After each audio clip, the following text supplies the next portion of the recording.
Morning world. We made it to another Friday. Feel good about it. Feel good about it. Be excited about it. Friday is here. TGIF. Your boy Pat the Designer is in the building. We appreciate y'all for tuning in and rocking with us. As always, hit that like button, man. Subscribe to the page. I would say we do this every morning, Monday through Friday, but after today, we're going to be moving the time that we do the show. So this is the final morning show, and I'm not going to lie to you. I'm happy. We didn't, excuse me, we didn't move it because the morning slot doesn't work. We didn't move it because you guys don't aren't such a big part of our morning and we don't love being here with you. We moved it because it just makes the most sense for us. But not having to get up at 5 o'clock in the morning is kind of the whole point of becoming a content creator. And I tried to force the 5 o'clock in the morning thing because it's what I knew. It's okay. But we're here. We're here for the final morning show. Probably not the final morning show ever. You know what I'm saying? We're gonna make some time for some stuff. Probably not the final morning show ever, but at least in this format, we will be moving to 11 to 1 next week, Monday. 11 a.m. to 1 p.m. Central Time next week, Monday. And we hope that you all will come over there with us as well and help us build up that audience. Last night was fun. Bulls basketball back in the building.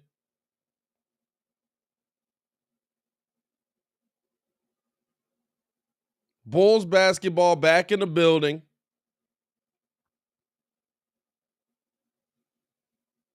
NBA returns.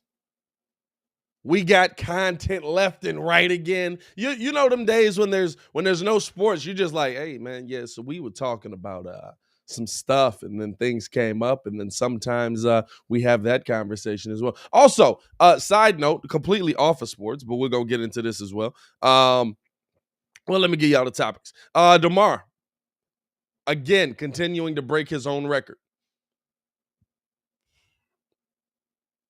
Is this the best record that has been set this season?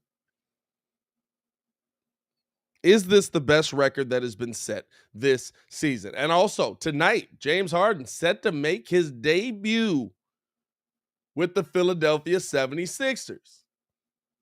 How do we expect that to go? How do we expect that to look? How do we expect that to look throughout the rest of the season?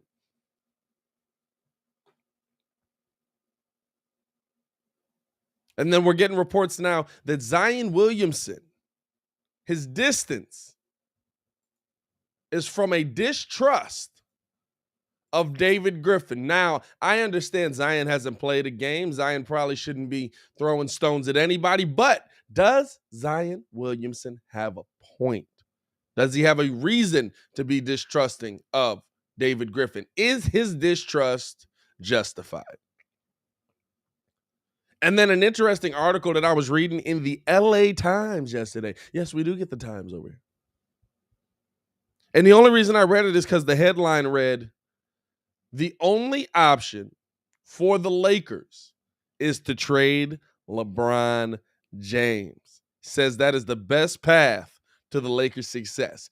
Does he have a point? Is he right? And will it happen? Those are two very different things. He might be right. Will it happen? Let's get into all that and more. And we appreciate y'all for pulling up for another morning show. Shout out to y'all. Here is this is one thing. I woke up this morning, right? And for my music fans out there, shout out to y'all. What the heck happened to Donda 2? Kanye really killed his own album by dropping it on that stupid stem player?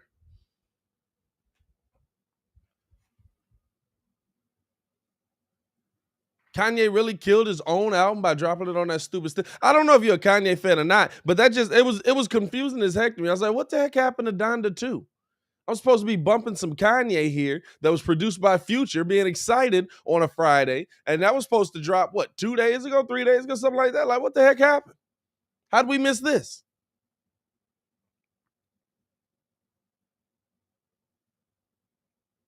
was very, very. I love starting my Friday off with a little bit of music, man. So I went looking for it, and it wasn't there. Never kill yourself. Kanye's taught me a lot about how to do these things, how to promote, just based on watching them. I'll say this: never kill yourself. Never forget who your fan base is, who your audience is. That's why we continue to come to y'all. Shout out to y'all, man. I kind of, weirdly enough, right? Looking at last night's game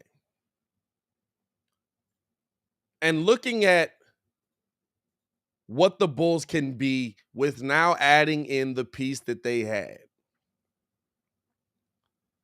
did you feel more confident about this Bulls team heading into the playoffs? Did it feel like this team is going to be able to do some good things heading into the playoffs? Or did it feel like, again, we've got a lot of deficiencies? We've got a lot of deficiencies. And I don't know how far we're going to be able to go. Bulls again got outscored in the paint. Tristan didn't play as much time, but again, I'm not tripping on that. I think he'll play more down throughout the rest of the season than he is right now. But Tristan didn't play as much time. What do you have? 13 minutes last night? Nothing crazy. Got outscored in the paint 54-46. And you got out rebounded on the offensive boards 13-6. Now, rebounds itself, you got out rebounded a little bit, but it wasn't crazy. Did it make you feel like this Bulls team is in a good enough place to get the job done in the East? Because as it stands right now, ladies and gentlemen, your Chicago Bulls are in first place in the Eastern Conference. That is your first place Chicago Bulls. Now, granted, Miami hadn't played yet. They play tonight. Don't worry about that. But did it make you feel like this team can go farther than you expected them to? Did it make you feel like this team has actually been put together right? And how would you grade AK on that?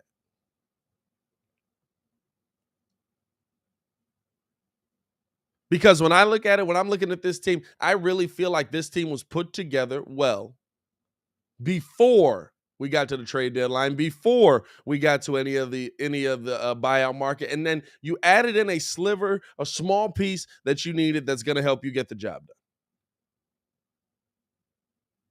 You added in a small piece that you needed that's going to help you get the job done. And that left me feeling more confident. I'm not going to lie. I looked at it and I said, well, listen, if the piece that I added in is a role-playing piece, and he's having an instant impact like Tristan did last night. Tristan Thompson came out, did an absolutely great job for the Bulls in his time on the court. He had 13 minutes, 11 points, 6 boards, 1 assist.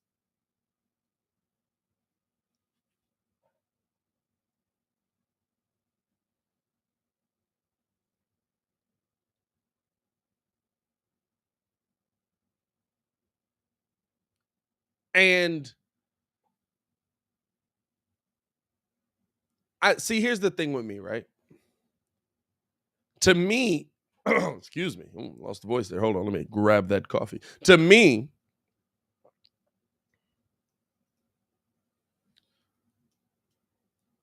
I always felt like this team could still go far in the Eastern Conference. I've always felt like that. Hasn't changed for me.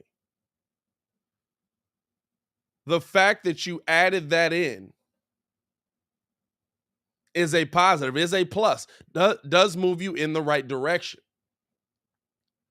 But he's the garnish on top. Like John said, he's the icing on the cake.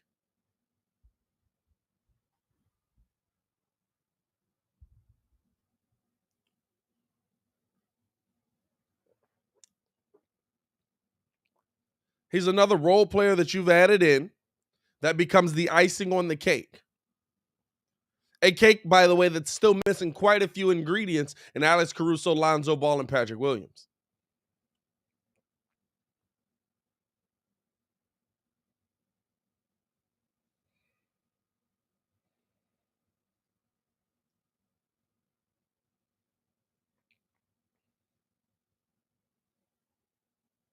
And so,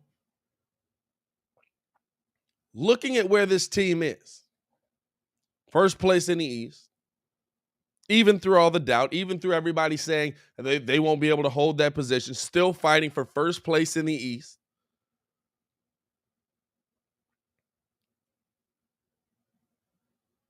Are the Bulls in the best position to be successful, more consistent this season? Because, I mean, listen, you got to give them. Here's the interesting thing, right? Everything takes time.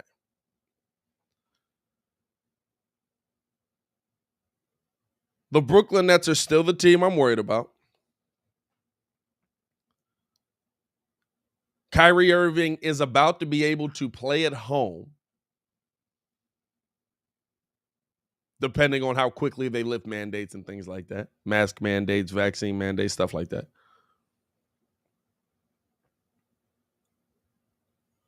And that team has Seth Curry putting up 22 by himself last night in a loss to the Boston Celtics. But I'm not looking at that. I'm looking at Seth Curry being able to put up 22. I'm looking at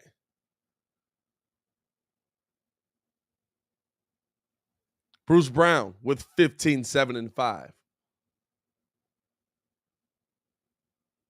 I'm looking at Edwards with 13, 5, and 2 off the bench.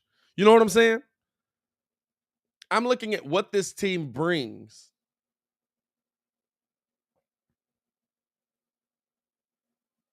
while their stars aren't on the floor. And I'm adjusting that to what we're seeing with the Bulls. Same thing. Same thing with the Bulls. Defensively, our team missing some key pieces. And I think we saw last night the defense was okay until we kind of started working the bench in there. Until we kind of started trying to throw the bench out there.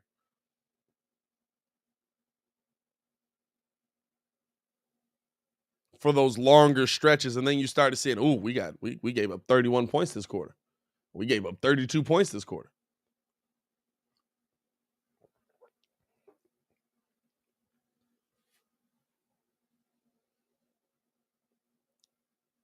That defense is going to drastically improve when Caruso comes back off of the bench.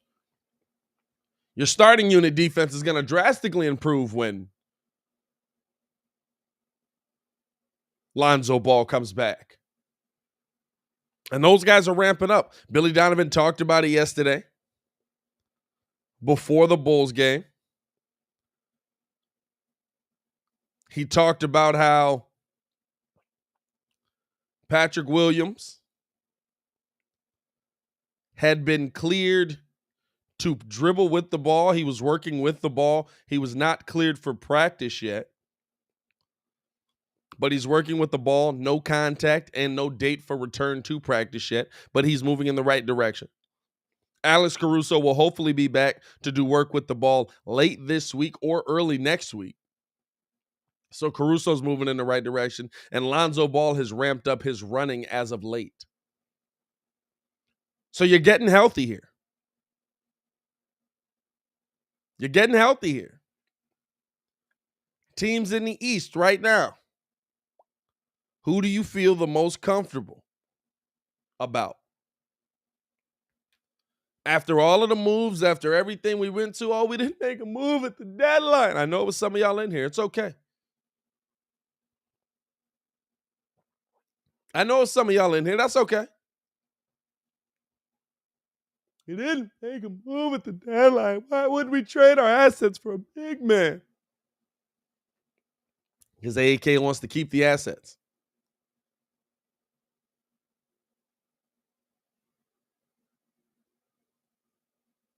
Because AK wants to keep the assets. right? Looks like it's working out. Those assets that everybody was so ready to move off of pretty quickly. Kobe White didn't shoot great last night, but hit some big threes for the Bulls down that stretch. Right? That's one we wanted to get rid of. Get him out of here. I can't help you with Troy Brown. I was going to try to make a case for a couple of guys, but I can't help you with Troy Brown. I'm not going to lie to you. I was going to try to make a case for a couple of guys, but I can't help you with Troy Brown. Troy, you might need to go, dog. But honestly, looking at the entire Eastern Conference, right? Bulls in first, Miami in second. Philly's in third.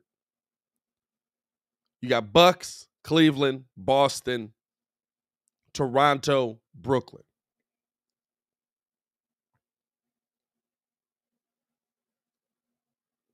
Does it feel like we now are the most complete team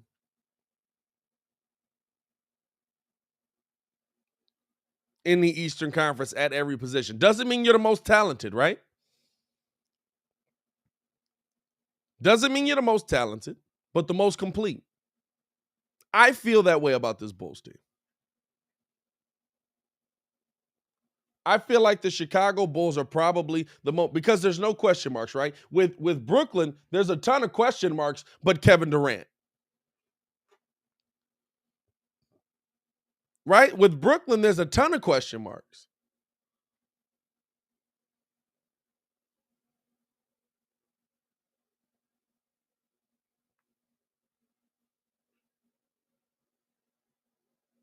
You got to know if all these pieces that you made trades for are going to fit together. You don't know that yet. That you haven't won with that team because that team hasn't been completely together.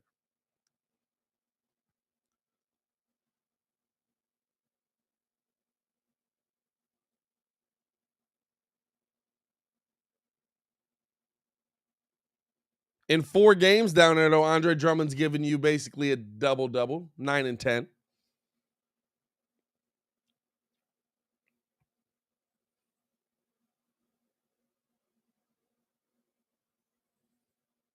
Seth Curry's been balling for you. He's averaging about 20 points a game.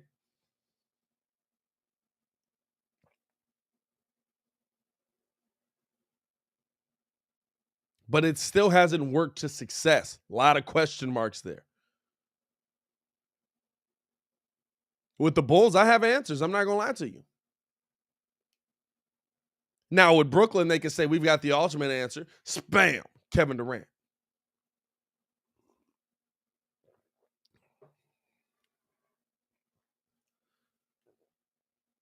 Kyrie Irving can play a full season. Bam, Kyrie Irving. That's your answers, right? That's what Brooklyn can hit you with. No disrespect to them. Nobody feels comfortable with them in the 8th seed, right? Nobody feels like, oh, that's where I want them to be. Keep them down there. I almost feel like it's a tactic. I'm not going to lie. I almost feel like it's a, listen, we need to be the worst team in the East, but stay in the playoffs because this is my conspiracy theory, me, right? Because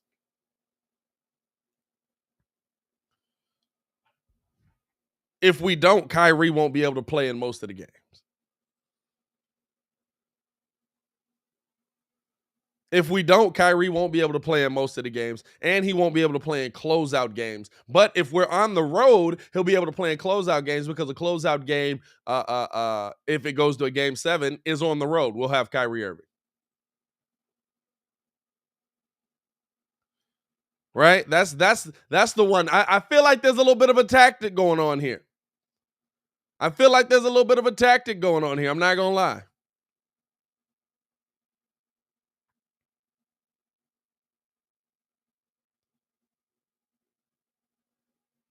But would you say that the Bulls are the most complete team that we've seen this season?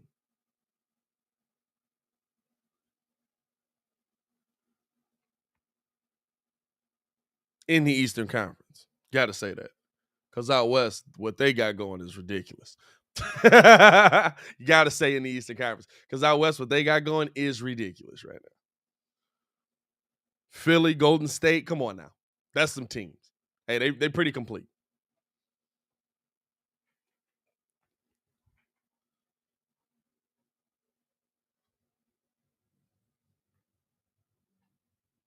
But you want to know about defense? I got an answer for that. Alex Caruso. You want to know about fourth quarter scoring? I got an answer for that. DeMar DeRozan.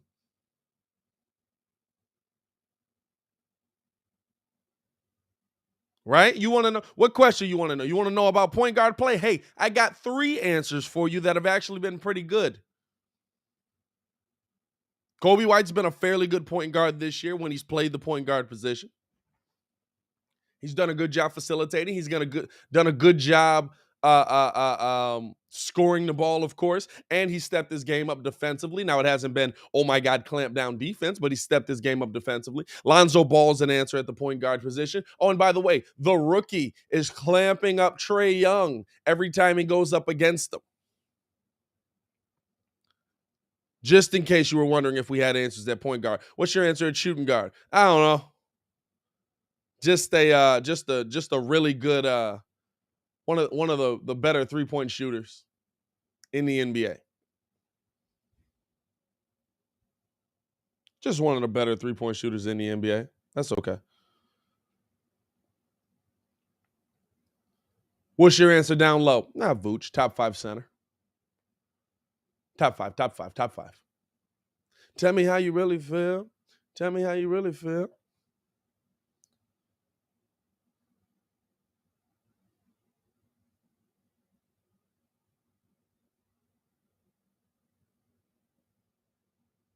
You know what I'm saying? And so I feel like I have more answers with the Bulls than any other team. Let's be real. Look at Philly. Philly's getting it going tonight, right? James Harden getting the start tonight. We're going to see that dynamic. When is James Harden most deadly? When is James Harden at his deadliest? When the rock's in his hand. When James has the ball in his hand, deadly. It's not even a question. Of course he's deadly. It's what he does. Okay. Absolutely. What does that mean for Tyrese Maxey, who's been balling this year?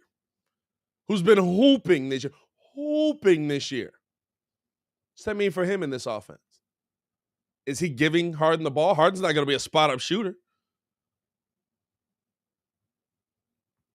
Is he giving Harden the ball?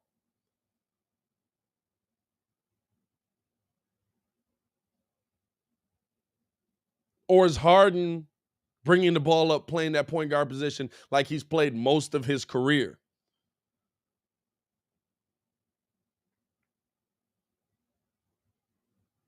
Harden doesn't improve the point guards he plays with, y'all. That tells you how good of a player Kyrie Irving is.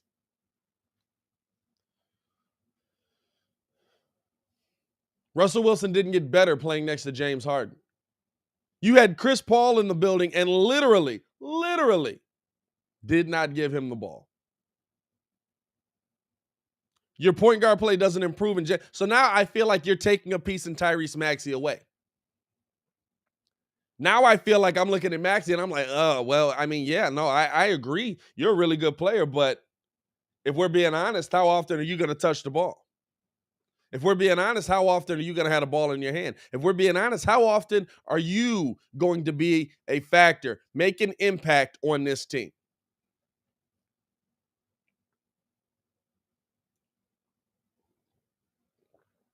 And then you lost your guy that allowed Joel Embiid to take those 10 to 15-minute respites. By the way, like we saw from Vooch last night when Tristan came in there, long stretches.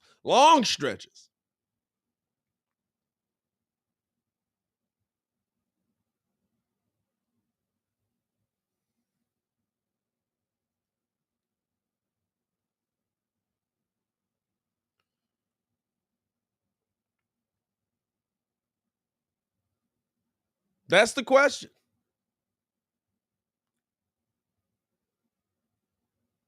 How do those pieces fit together in Brooklyn? How does Harden affect that team? Here's the thing. A lot of the teams he's affected, there's been positives. There's been movement in the right direction, right? But there hasn't been that final success. And you gutted this team quite a bit to make this happen. Does Tobias Harris improve playing with James Harden?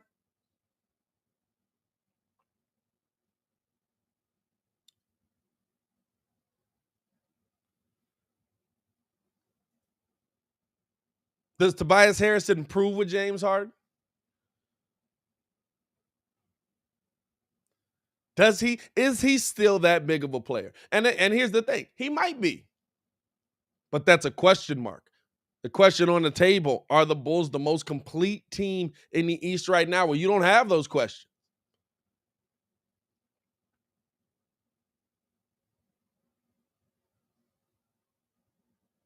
As they sit in first place. You ain't getting this kind of content on ESPN, baby. They're not breaking down the completeness of teams. They're talking about LeBron this morning. I guarantee it. Don't even know what they're talking about. I haven't seen it. I haven't seen a bit of it. But I guarantee it's something about LeBron.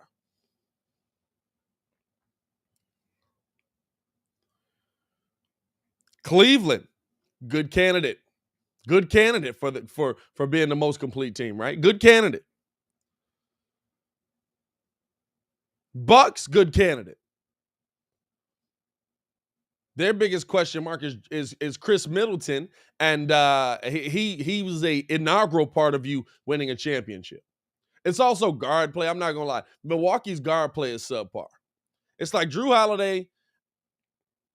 Yeah.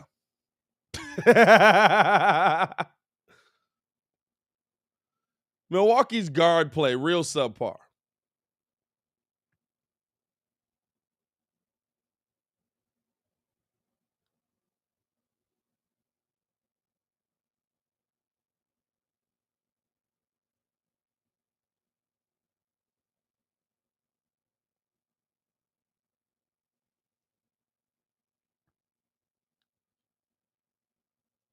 So even there, question mark. You know what I'm saying? Even look at it from that direction, right? Milwaukee's guard play. Drew Holiday, that's it. Basically. Grayson Allen. We'll see you March 4th.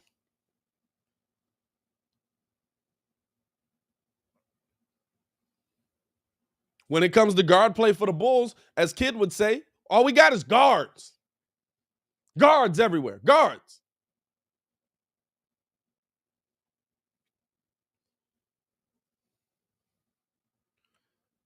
Jabari says, Pat, what's in the coffee cup? Medium or dark roast? And the answer to that is I have no idea. No, it's I believe it's a medium blend. House blend even. It's the best part of waking up. It ain't Folgers.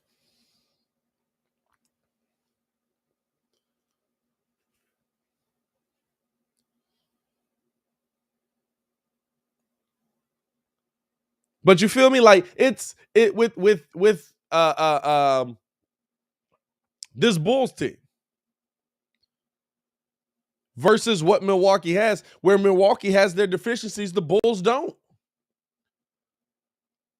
And now we have to make this statement, right? And we didn't think we'd be making this statement about a DeMar DeRozan. But Milwaukee has its superstar in Giannis, cannot be stopped. Philly has its superstar in Joel Embiid, cannot be stopped. The question mark was, were the Bulls going to have somebody that cannot be stopped? The answer is yes. Here's DeMar DeRozan over his last 8 games. 37-6-3, 38-6-6, 43-7, 38-6-5, 35-6-6, 36-6-5 or 36-5-4, 38-5-4, 45-9-7. It's over his last 8 games. The Bulls have a superstar that cannot be stopped. Oh, but he only shoots it from the mid-range, but it goes in.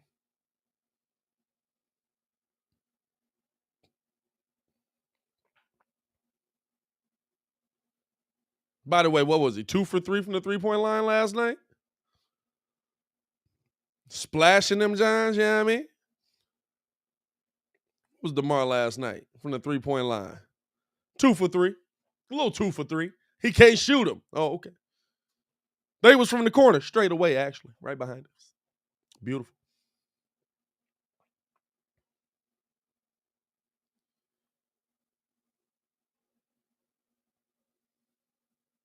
The Bulls got answers. Where a lot of teams have questions, the Bulls have answers.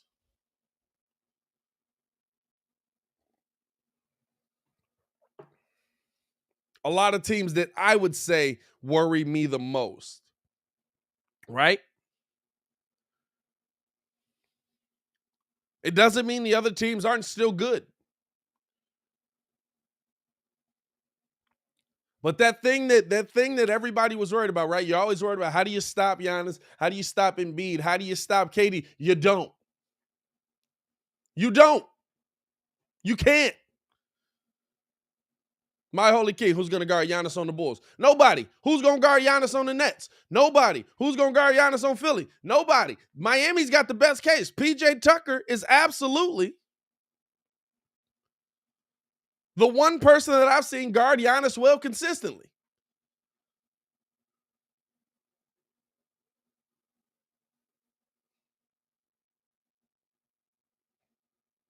Don Burst, you could become a superstar in your 14th year, huh? I mean, yeah, apparently.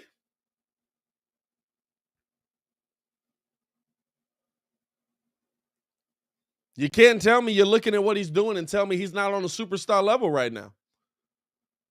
Now, is it a hot month? Is it a hot week? Whatever it is. But right now, DeMar DeRozan all season long has been playing at a superstar level. Absolutely.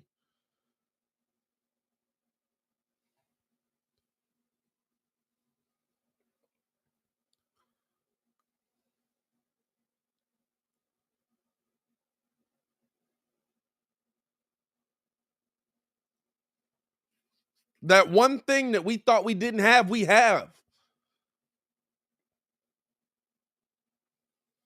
That one thing that Bulls fans thought, yeah, but do you have that unstoppable guy? Can Zach LaVine consistently be that unstoppable guy? Zach LaVine's working through knee issues right now. Gets back on the court last night just trying to get back into the swing of things. Debo's carrying a lot of weight on his shoulders right now. He's carrying a lot of weight on his shoulders right now. He is shouldering the load offensively for this Bulls team.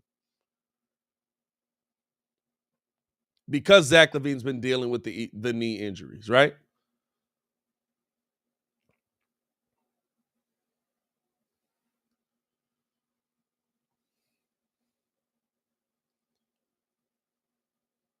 But it seems like Zach's moving on the right path. He's getting himself back together. Hey, guess what?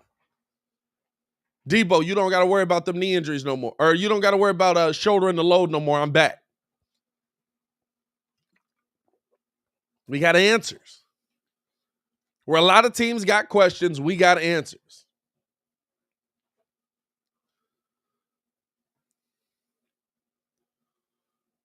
Where a lot of teams have questions, we've got answers. Now, does that mean there's not teams in the East that don't have? Listen, Miami's probably got just about as many answers as we do.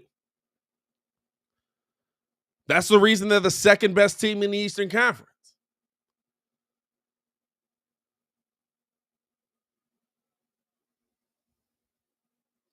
Miami's got just about as many answers as we do.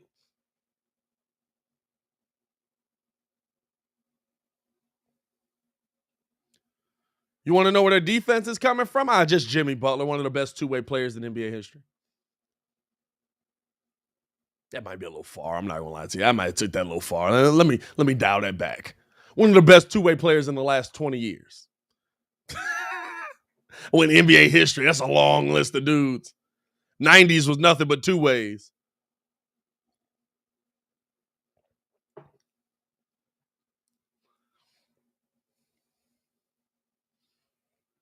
One of the best two-way players in the last 20 years. By the way, one of the most clutch two-way players in the last 20 years. Literally the most clutch two-way player in the last 20 years.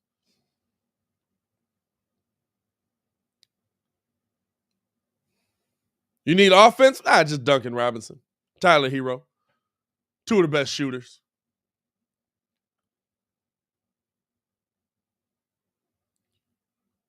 Two of the best shooters in the NBA right now. What do you need? Paint presence? Bam Adebayo. Did a little bam. Did a little bam. What's paint presence off the bench, though? PJ Tucker. Oh, okay.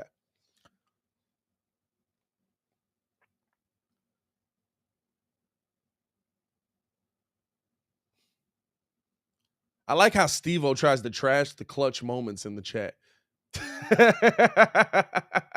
Steve-O like, them weak clutch moments. I mean, clutch moments and game-winning shots here.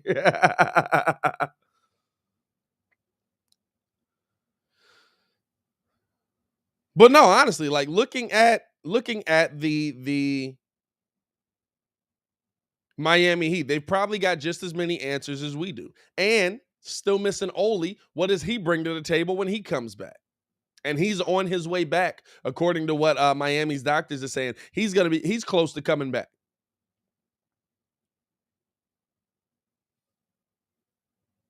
I hate to give any team Ringo roots for credit,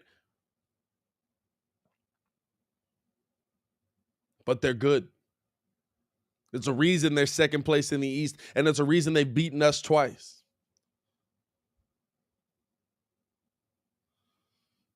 They're good. 19-7 at home, 19-14 on the road. We're 24-8 at home and 15-13 on the road. We are dominant at home. Good Lord.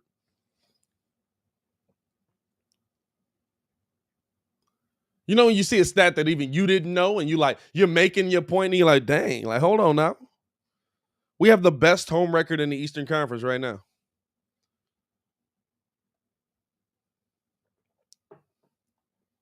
Which means it's a good thing that we're in first.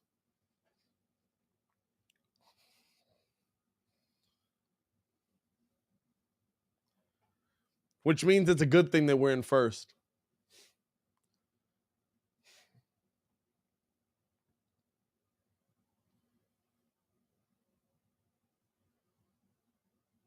We have the best home record in I'm looking through it now. We have the best home record in the Eastern Conference, and we have the third best home record in the NBA.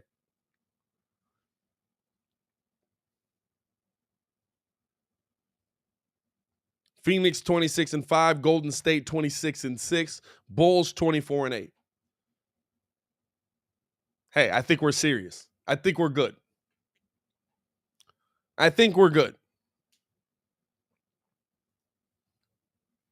And people wonder why I say, hey, Bulls can go 20-3 on this stretch.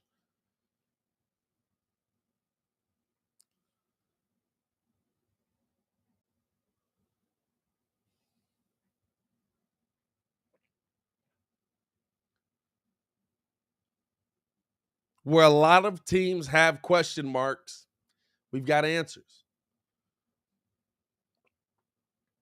Miami's got answers. Bucks, Chris Middleton to me is always a question. So I don't know if that's still a question. Like, I mean, you know what I mean? Like, Chris Middleton is, dog, he's a weird player. And Muggs act like kid and like I remember he would talk about, and I'd be like, bro, like he's making, what's he making? He's making like 23 mil a year or something like that, whatever his contract is. I was like, it's too high for a dude that sometimes gives me 4 points.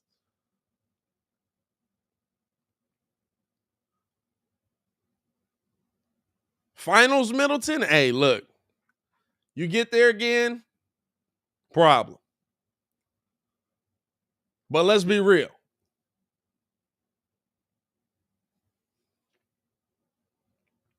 We worried about, like, honestly, we worried about Chris Middleton. Now, I will give him credit on this. More consistent as of late, but even still, 13 points here, 35 minutes, 14 points in 24 minutes, 17 and 32, and then 21 and 34, 21 and 33, 16 and 30. Yeah, the up and downness of it, dog. Some horrible shooting nights as well. I don't know what about him being a weird looking player. You know what I'm saying?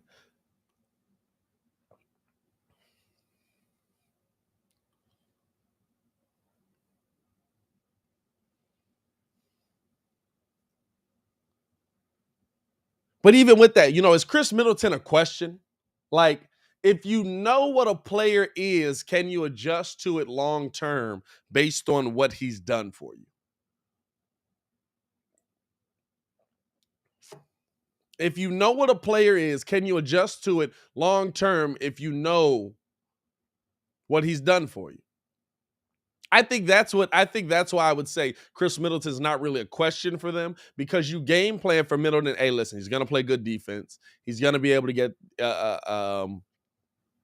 involved in the offense. It may not be as much as we'd like, but he's gonna be able to get involved in the offense.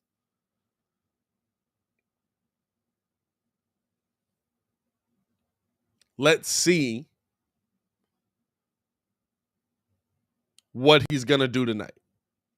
But you kind of game plan knowing that, like, he isn't always that dude. And you take those games where he has the 32, the 33 points, and you say, oh, look, we got a boost tonight from Chris as well. You know what I'm saying? Like, I feel like that's kind of who Chris Middleton is and what he's become. I still think he's overpaid. But hey, get your money. And I'm hopeful, yes I am.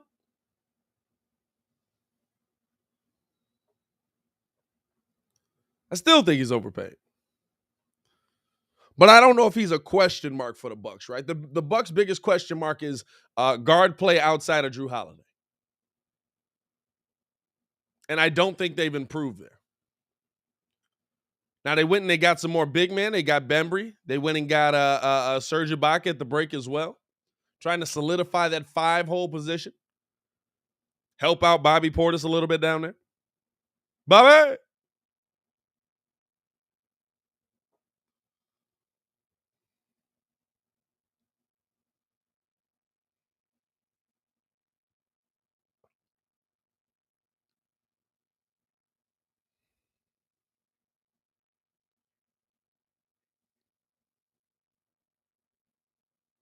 I like what Milwaukee has. And here's the thing. I can't take anything away from Milwaukee because I think like the man, the myth, the legend, Michael Jordan does.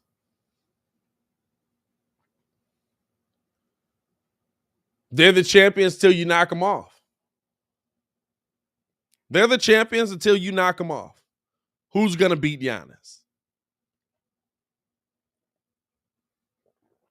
Who's going to beat Giannis? Who's good enough to beat Giannis?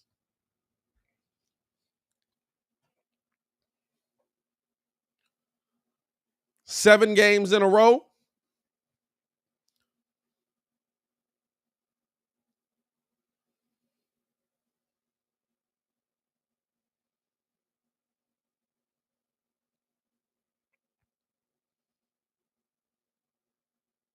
Seven-game series. Who's good enough to beat Giannis consistently in the East? Hey, look, I know it might seem like, oh man, Brooklyn's easy. You guard everybody else. You do it. Man, look. That's what a lot of them teams said last year heading into the playoffs. And guess who was in the finals? Not us. Not I. Not Atlanta. Not Brooklyn.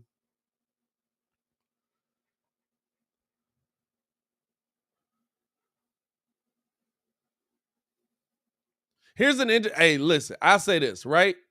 Interesting take. Brian says, I know Tristan can piss him off 7 games.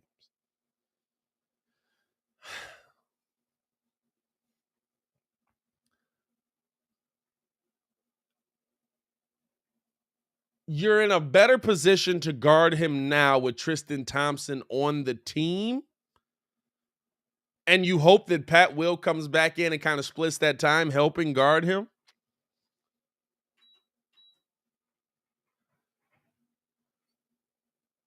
Let me look it up. I mean, he's been in the league long enough. I don't know if Tristan's played him while he's been this dominant.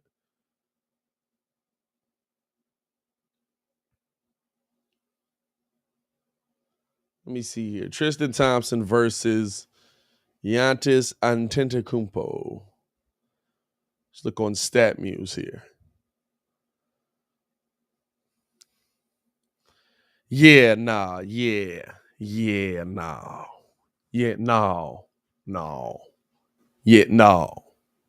Giannis has averaged 32, 10, and 3 in 5 games in his last 5 games versus Tristan Thompson in his career. Yeah, no. That's just the last 5 games.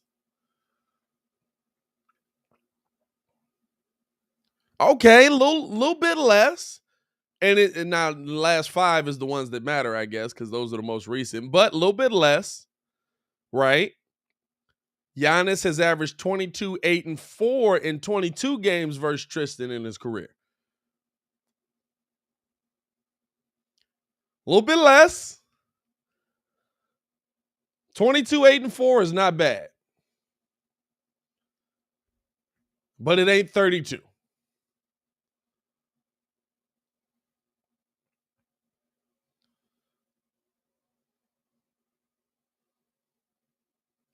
Let's see what Tristan did.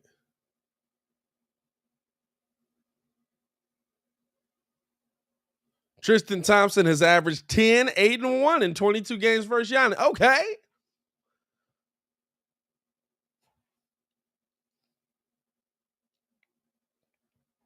Who's going to stop Giannis? Nobody. But I like it a little bit better. He said annoy him, Pat, not stop. Oh, like a fly. Yeah, that was annoying.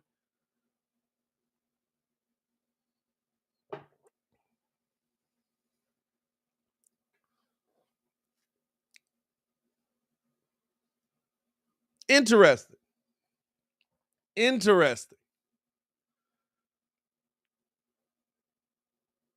Yeah, no, I still who's gonna stop Giannis? Question still stands. But that's okay. Nobody can do that. You know what I have confidence in though? That Lonzo Ball can hold down Drew Holiday. You know what I have confidence in though? That Zach or that Alex Caruso can hold down Chris Middleton. Or vice versa. You might switch them because of size. You know what I'm saying? You know what I have confidence in? That defensively, the Bulls are in a good enough position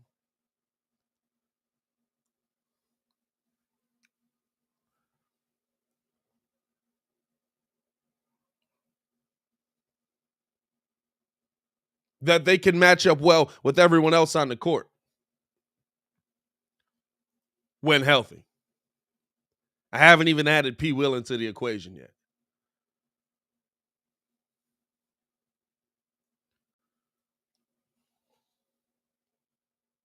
Dog, I'm glad basketball is back.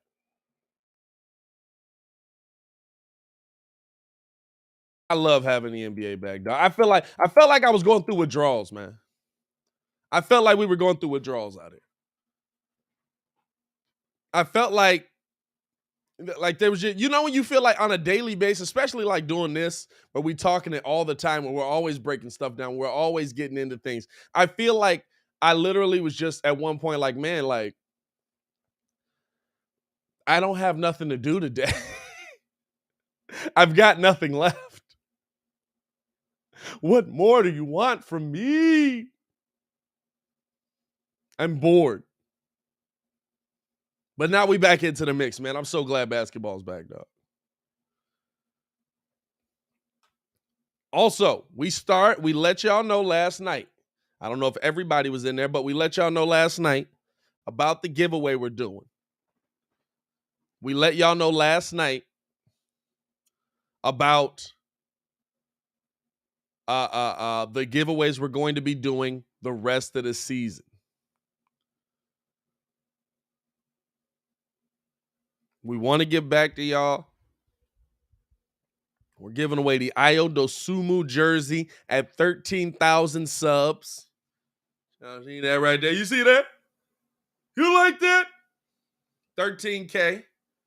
Fresh TWCB jersey.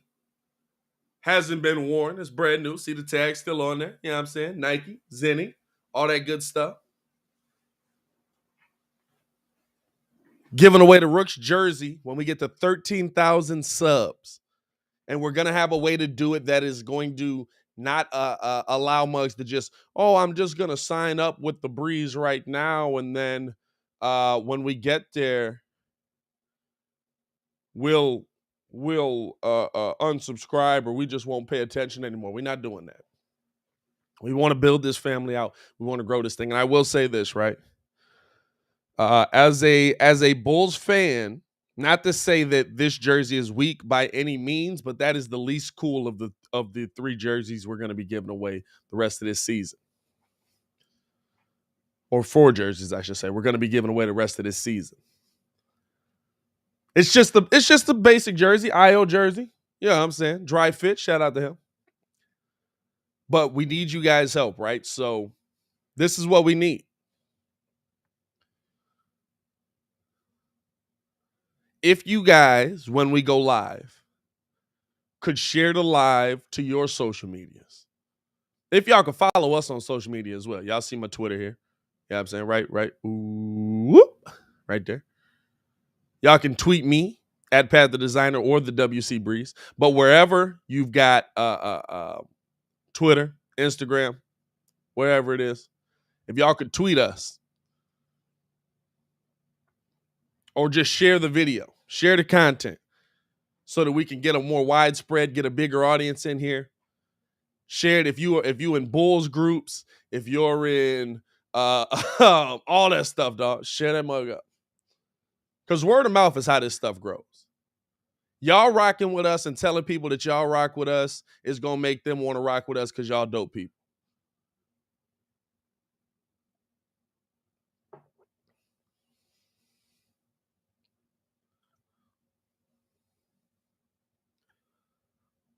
And so stuff like that, man, that just really helps us grow. We appreciate all the love.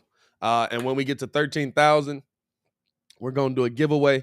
We're basically going to do like I wanted to do like a digital one, but I don't see a wheel that's big enough. So I might actually buy a wheel that's got like 15 spots on it or something like that.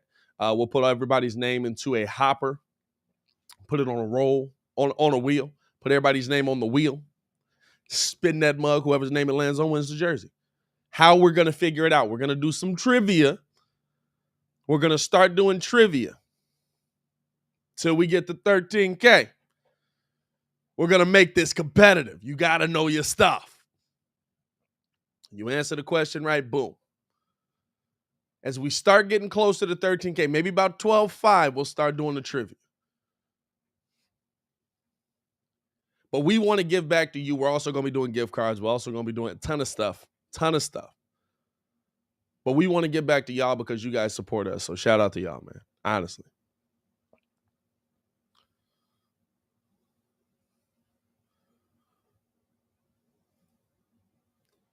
As we keeping it moving along here, man.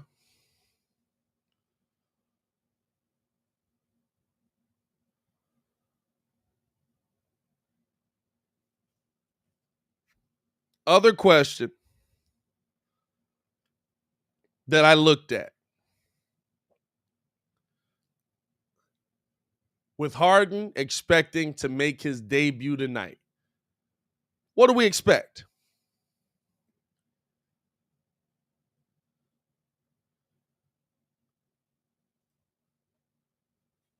And yeah, dog, I don't know if y'all can hear that or not, but my neighbor's snow blowing right now. I got a snow blow after. Clayton says, looks like a snowy morning in Chicagoland. Be careful on these roads. Absolutely be careful out there. It is mad slick. It is mad slick out there. So please be careful. We don't want to see nobody get hurt. We don't want to see nobody sliding into nothing, man. Not looking forward to going out there and hitting the snowplow again, but hey. Torin in the chat, what's going on, man? Steve-O said, I expect the twing, twing, twing. Side shoulder step, twing, twing, twing, twing, twing, twing, twing, twing, twing, twing, miss. With Harden returning tonight, what are we expecting to see in Philly?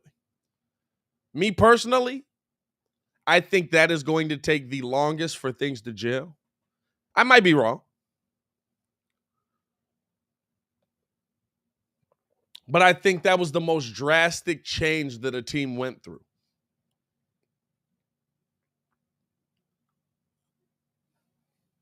I think that's the most drastic change that a team went through.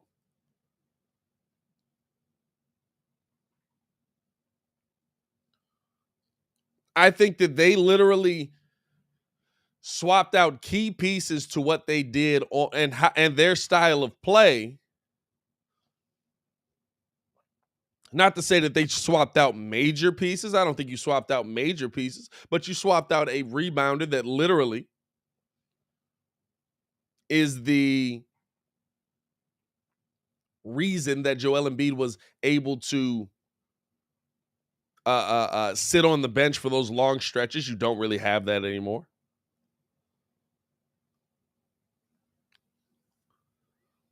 You got rid of a 19 to 20 point a game guy in Seth Curry, who helps your scoring. Now, if Harden scores well, that replaces that. But Seth Curry also fit into a system. Sometimes having that piece that fits perfectly, that cog that fits perfectly,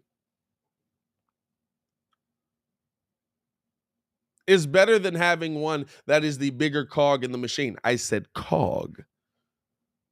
That is the bigger cog in the machine because now everybody else shrinks.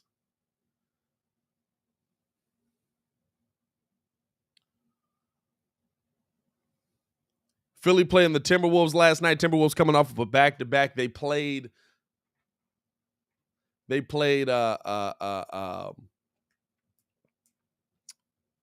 Memphis last night in a game where, dog, I saw Ja go down. I got scared. I saw Ja go down. I was like, dog, don't do this to me. That's my guy.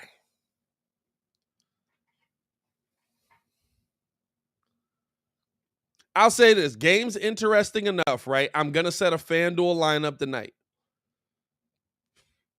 If you guys rock with FanDuel, if you guys rock with me and you support the show, check out the link in the description below. We've got the FanDuel link in the description. Click the link, sign up with our stuff. It does put a little bit of scratch in our pocket, a little bit of bread in the pocket, a little bit of De Niro in the pocket. Sign up with that. When you put your first deposit in, risk-free, by the way. Set your lineup. You set the best lineup, you win. There's enough interest to me tonight in this game to set a FanDuel lineup on this game.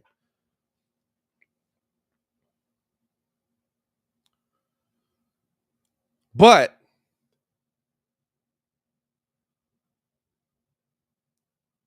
I look at what Philly can do, and I want to know how consistently they'll be able to do it with James Harden being as big a piece in everything that he is. Is Maxey going to continue to have that role that he had? Is Tobias Harris going to continue to be as offensively good as he was when you had those pieces that just fit in? I'm not even sure. I'm going to be honest with you, right? I'm not even sure that. Can we say Philly got better? Would you say Philly got better?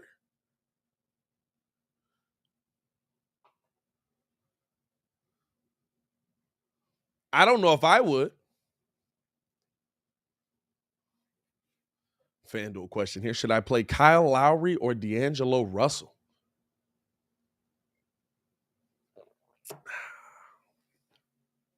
I'd go Lowry because he does more defensive. I feel like D'Lo is more of a one-track minded guy. He's going to get that bucket, but Lowry's going to do a lot more. Did Philly actually get better? I don't think so. Now, did Philly get worse? I wouldn't say that either, but I feel like you made a move that you took multiple pieces. It's like Moneyball, right? Y'all, anybody in here seen Moneyball? Have y'all ever seen Moneyball? The story about Billy Beane, how he built the Oakland A's back into contention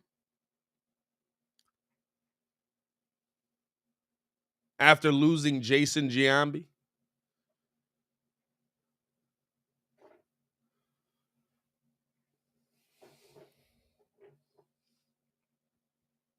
They broke it down in the draft room. Or not in the draft room, in their little meeting room. When they were talking about players they need to bring in free agency. Billy Beane says you can't replace Jason Giambi. But what you can do is find 3 players that can equal the production he gave you.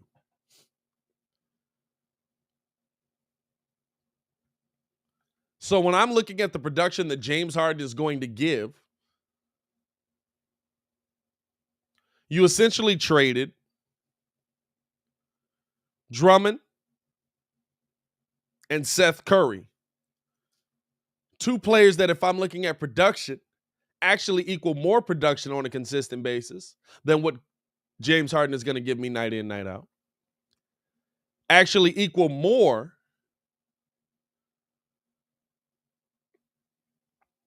production on the rebounding tip.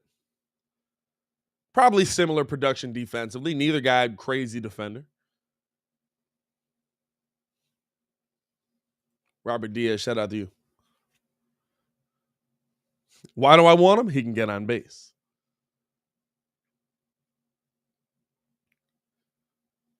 And sometimes we don't take that into account. And I don't think Philly did. Philly was looking at the name. We know they were. Philly was looking at the name. You had 2 guys that can equal the production that James Harden is giving you. And guess what? They fit with what you were doing.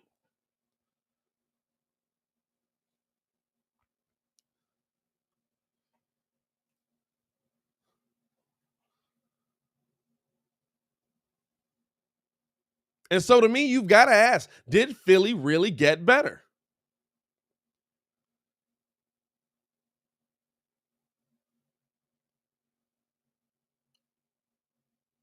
Or did Philly just get a better sounding name?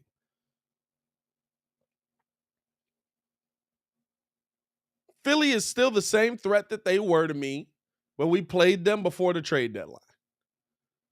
Who's the threat? Joel Embiid.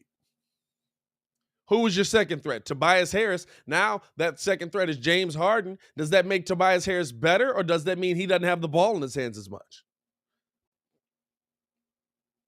We know the kind of usage rate that James Harden normally has when he's successful. High. It's not a small you. We know that.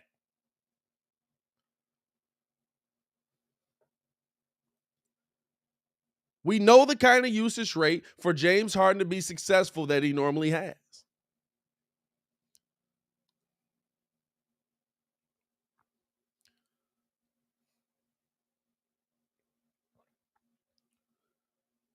The reason I don't throw Ben Simmons' name in there was because he wasn't playing. That's just a gain for Brooklyn. That's just a gain for the Brooklyn Nets, right? Ben Simmons wasn't playing, so he doesn't really matter. On the Philly side of things. On the Brooklyn side of things, great pickup. How long till he plays, though? Good Lord. You would think, I'm not going to lie to you, dog. This is my favorite part of this, right? Here's what I will say about Kyrie. Kyrie went through the whole, I don't want to get vaccinated. He's still doing it, but he doesn't want to get vaccinated. He doesn't want to do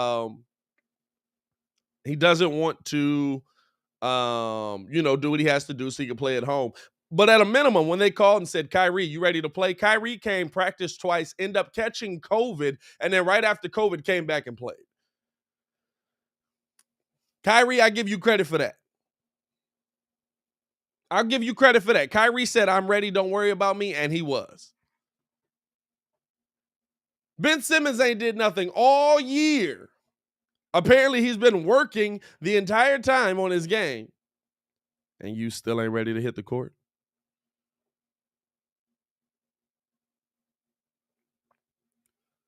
You've been working all year on your game. You've still been working out. You've still been practicing. You've still been doing what you got, and you ain't ready to hit the court. You should have been there day one, play one, ready to hit the court.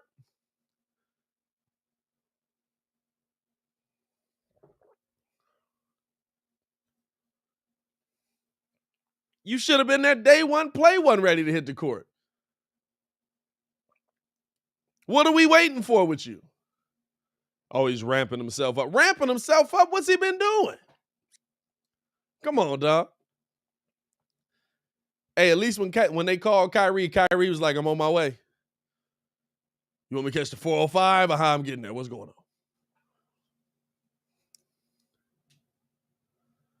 My Holy King says Harden will get everyone involved, then start to go to work in the fourth. Will he, though? Will he? Is that the James Harden MO?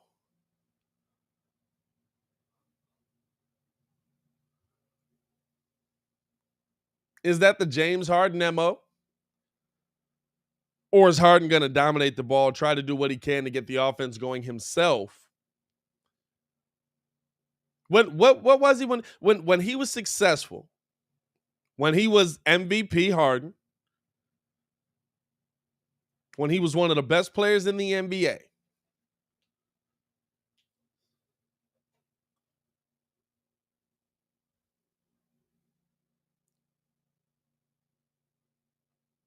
what was he doing? Dominating the rock.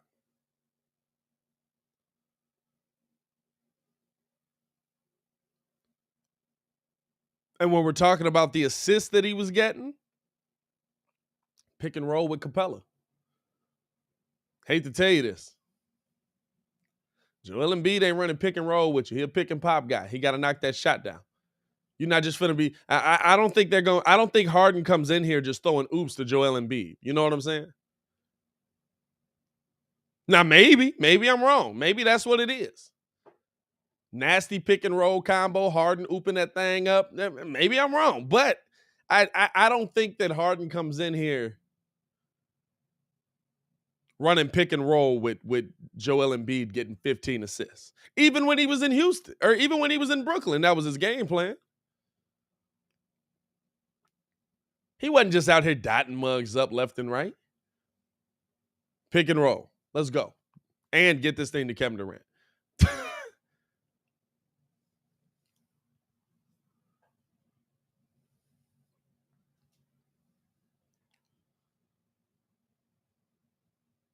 Is he going to have that in Houston or in Philly? I don't know.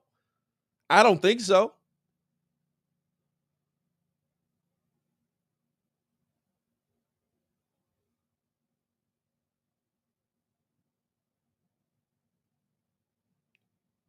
Is he going to have that in Philly? I don't know. I don't think so.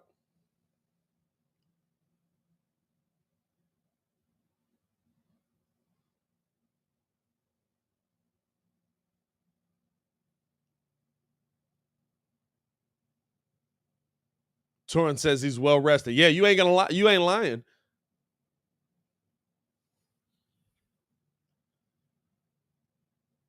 He's had nothing to do but rest.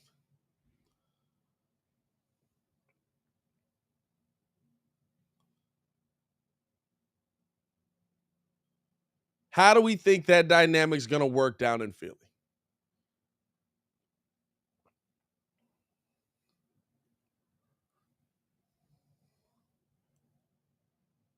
I'll say this. I'm ready to see him get on the court. I'm excited that he's finally back in the building. I hope that things work out well for him. Not too well. Bulls got to get a championship here. Championship 7.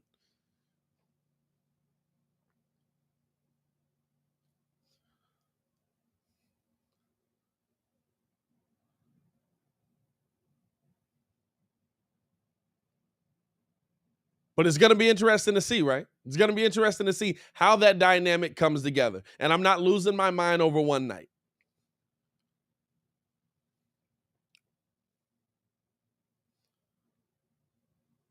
Nolan, feel better, bro.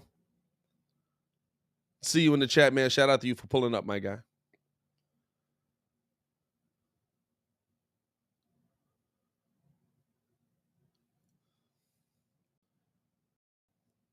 Steve-O says he's got no fear at all. Said Philly's a team of spot-up shooters and Embiid, Harden, and Harris. No fear in my heart at all. In theory, that would work, though, right? In theory, that's the team that will work. In theory, that's what you want Harden to have. Harden's able to drive and kick all night. Is he going to do that? Is he going to do that? You know what I'm saying?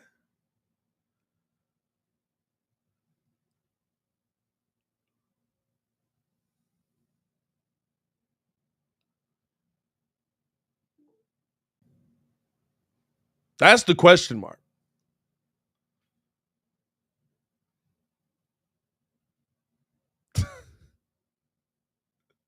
I wish y'all could see what I see backstage sometimes. Oh, Lord.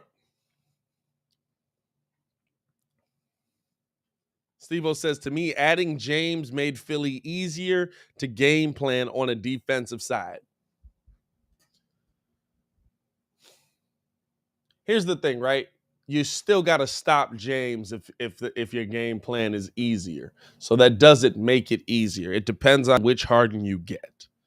It depends on which James Harden shows up. If you get Houston James Harden, I hate to tell you this, there's not a lot of people in the NBA that was able to stop him.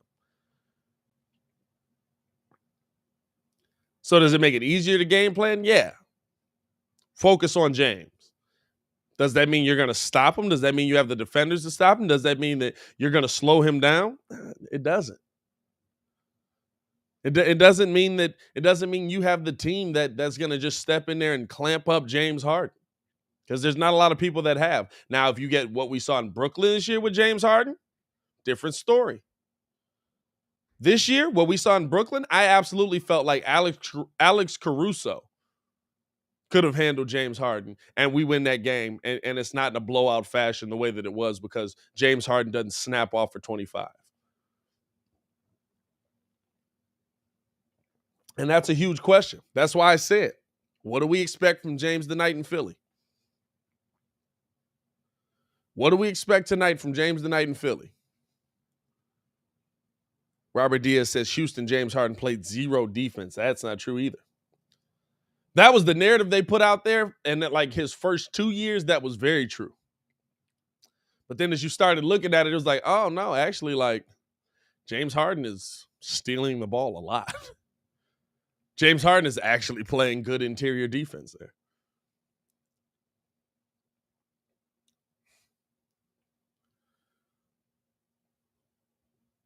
Interesting, man. It's interesting to see how this team has been put together just based on Daryl Morey wanting James to come back. Literally just based on it's James. I can get you James. I want James here in Philly. It's James. Weird, dog. Weird. But we'll see. We'll see. If it's me, if I'm running it, I would have probably stuck with what we had, because I'm seeing those pieces work together well. But you're taking a swing here. Or I'll say this. I wouldn't have. I at least wouldn't have gave up as much. You're not getting them picks up out of me, dog. You're not getting James if you don't get the picks, though. Yeah, that's all right. Then on top of that, you have to look at the fact that they really didn't give up a whole lot. They gave up. They had a piece that they were going to lose anyway.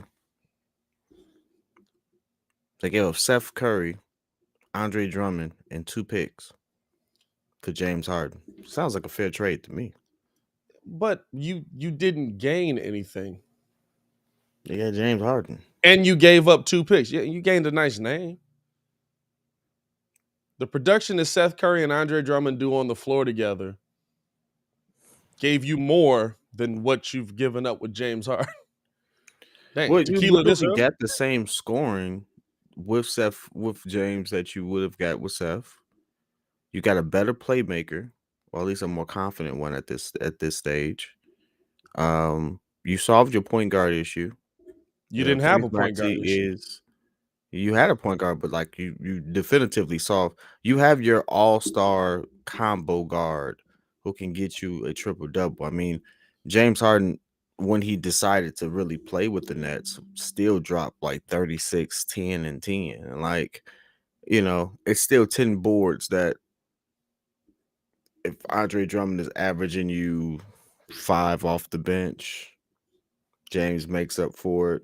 Like James But he was stuffs the but he stat was sheet in a but lot of different ways. The he was problem averaging like is 8. yeah, of course.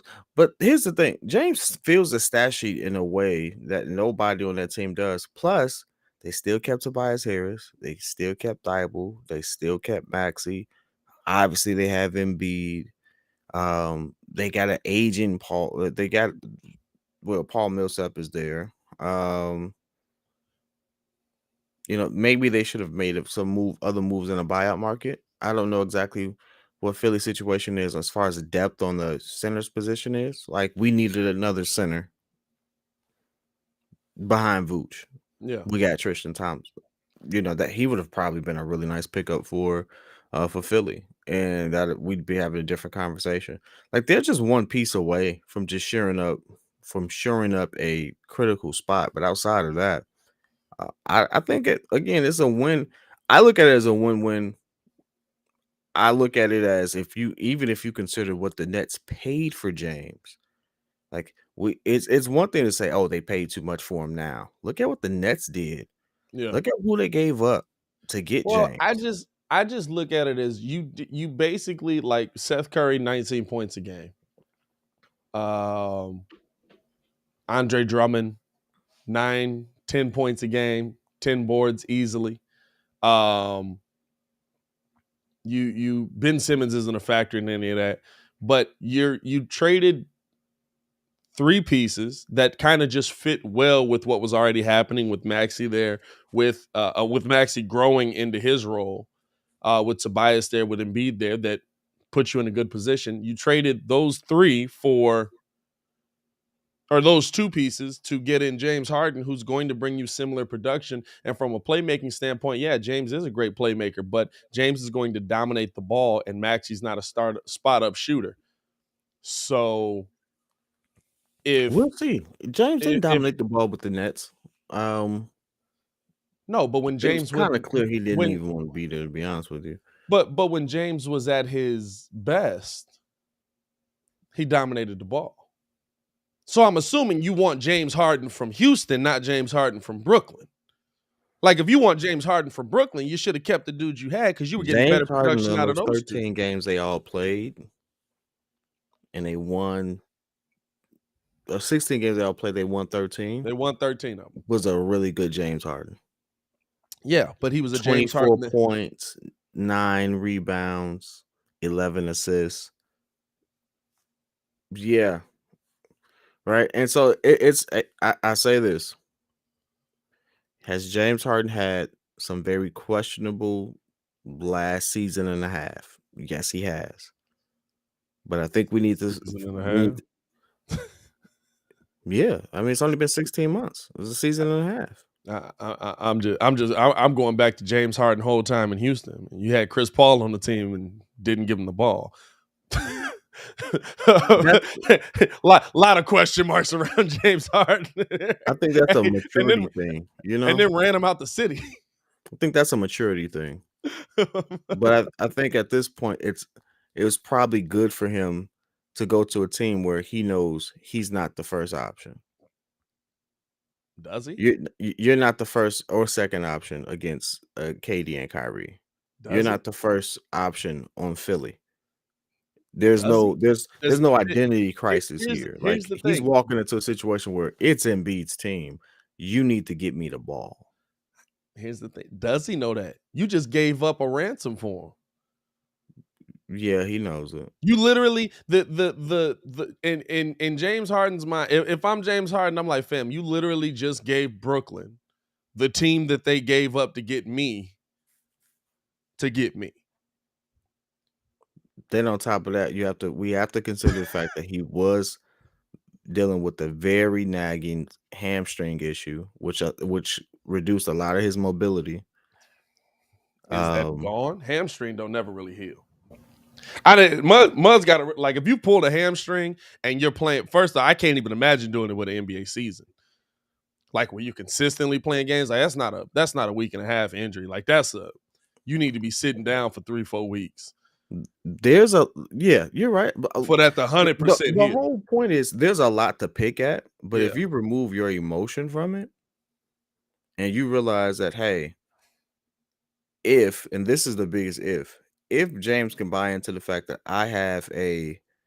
this is not my team and I yeah. have I have a, someone on the MVP tear right now, um, which he's kind of bought into from what he's saying in his press conferences and the chemistry that they have. He's already lost a considerable amount of weight if you looked at his last Oh, of workout. course, dog. Come on now. Hey, look, that's my He's Zion Williamson argument. it's like he lost a considerable amount of weight in like a week and a half. Um, we can look at what the negatives may be, but one, James Harden defensively, when he has actually tried, is actually not a bad defender. He's not first team all NBA, No, first no, team no. all defense. But guess what? He's a decent defender. Situationally, If you get a motivated James Harden, you've made the right move.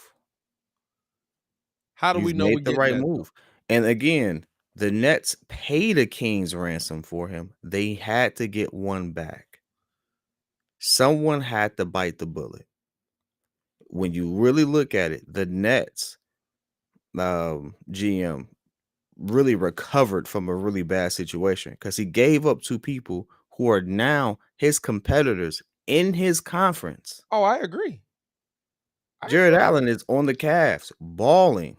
I agree. Here's Levert balling. Hey, Yeah. who ended up going back to the Cavs? Somebody else went to the Cavs. From Brooklyn or from Brooklyn? Andre Drummond. Andre Drummond didn't go to the Cavs. He's on the Yes, he Nets. did. Wasn't Andre? Oh no, he wasn't on No, the net. Spencer Dinwiddie. That's what I was looking at. Spencer It's not Dinwiddie. Spencer Spencer Dinwiddie. He's on the Dinwiddie. Mavs now, but he was in the same conference when he got healthy. 20 points a game. Yeah. You look at who they gave up to get him. Hey, that I They get. gave I up don't more than they begrudge. got back. It Here's the just thing. works out because they finally get KD and Kyrie back. So I they I had to get this king's ransom. Someone had to pay it. hey look. I no. Here's the thing. You don't though. You don't. James didn't want to be there. James is probably not re-signing in Brooklyn. He didn't want to be there. All of a sudden, I love how like the second everybody's traded, it's like, no, they were fighting in practice. They was taking swing. You know what I'm saying? It's like the second somebody's traded, no, he called him a coon, and then everybody was mad and everybody was up. It's like, whoa, whoa, whoa, where'd all this come from? Where was this? Wasn't y'all just talking about how y'all loved each other 2 seconds ago? What did But he Isaiah wasn't Thomas traded. say? You said what? I don't I- know what IT said. I don't know what IT said. I ain't see it, Samurai J. But I look at where Philly is. Like, honestly, is Philly more in a position to win a championship now than they were? I don't think so. yes, I, they are. I don't think they're more in a position to win a championship now than where they were because the pieces on your team. Now, I'm not saying they were going to win the championship this season either. And maybe going after James Harden is, hey, we're going to take a swing and see if we can do it. But They're in a better position. The only reason why we doubt it is because they made the Nets better too. I think Stephen A said it best. You got better as a team, no doubt. But unfortunately, the pieces you gave up filled in all the gaps that this team needed, Yeah. which is why it makes it such a fair trade. Now, in the grand scheme of things, the reason why it looks so lopsided is because the Nets still have the better players. The Nets still have, anytime you have a healthy KD, you've already won. They have Kyrie now, who's going to be able to play home games now. You're like it. The things hit for the Nets at a great time. Now here's the thing, right? Here's the That's thing. the funny part. I'm trying to figure out what this is with the Brooklyn mandate. And King, I know you in here, man. Maybe you can let us know, because from everything I'm reading, they're lifting the mask mandate, not the vaccine mandate. So Kyrie still would not be able to play. I haven't seen anything about the vaccine mandate being lifted in buildings. The mayor is lifting the indoor requirements. Okay. Because it, again, away teams, away players, non-vaccinated players could play. And it made no sense why Kyrie couldn't. Yeah. And so they're addressing that in so many ways. And, through previous relationships, the mayor is absolutely connected to several people within the head office of the Brooklyn Nets. Wild. And so, hey, why are you changing these mandates? We need a championship, baby. What? And so the funny part is, here's another thing. People got on Kyrie's case, this, that, and the other.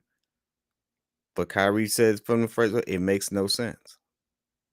And so I'm not going to do it. Yeah, you killed him for it half the season. James Harden didn't like it for half or most of the season, rather. But now look at this. Adam Silver's like, no, that doesn't make sense. Yeah, a little late. I blame Adam Silver more than I blame Kyrie. Because if you had the ability to address this way this entire time, that's a problem. I don't blame Kyrie. I blame Brooklyn. Don't let him in. The UC absolutely for a while did not allow unvaccinated players to play there, visiting or home. Now, the NBA was 97% vaccinated, so it didn't really come into play. And Kyrie Irving was out because Brooklyn told him not to come, so it never came into play when he was there. But the Bulls did not let unvaccinated players play. Brooklyn could have said, no, road players are not allowed to play. Then how did Kyrie play? Huh? Then how did Kyrie play? Because the mandates changed by then. Our indoor mandates had changed. The Brooklyn Nets absolutely could have said, hey, if our guys can't play in this building, your guys can't play in this building. And now it's the Brooklyn Nets versus the NBA.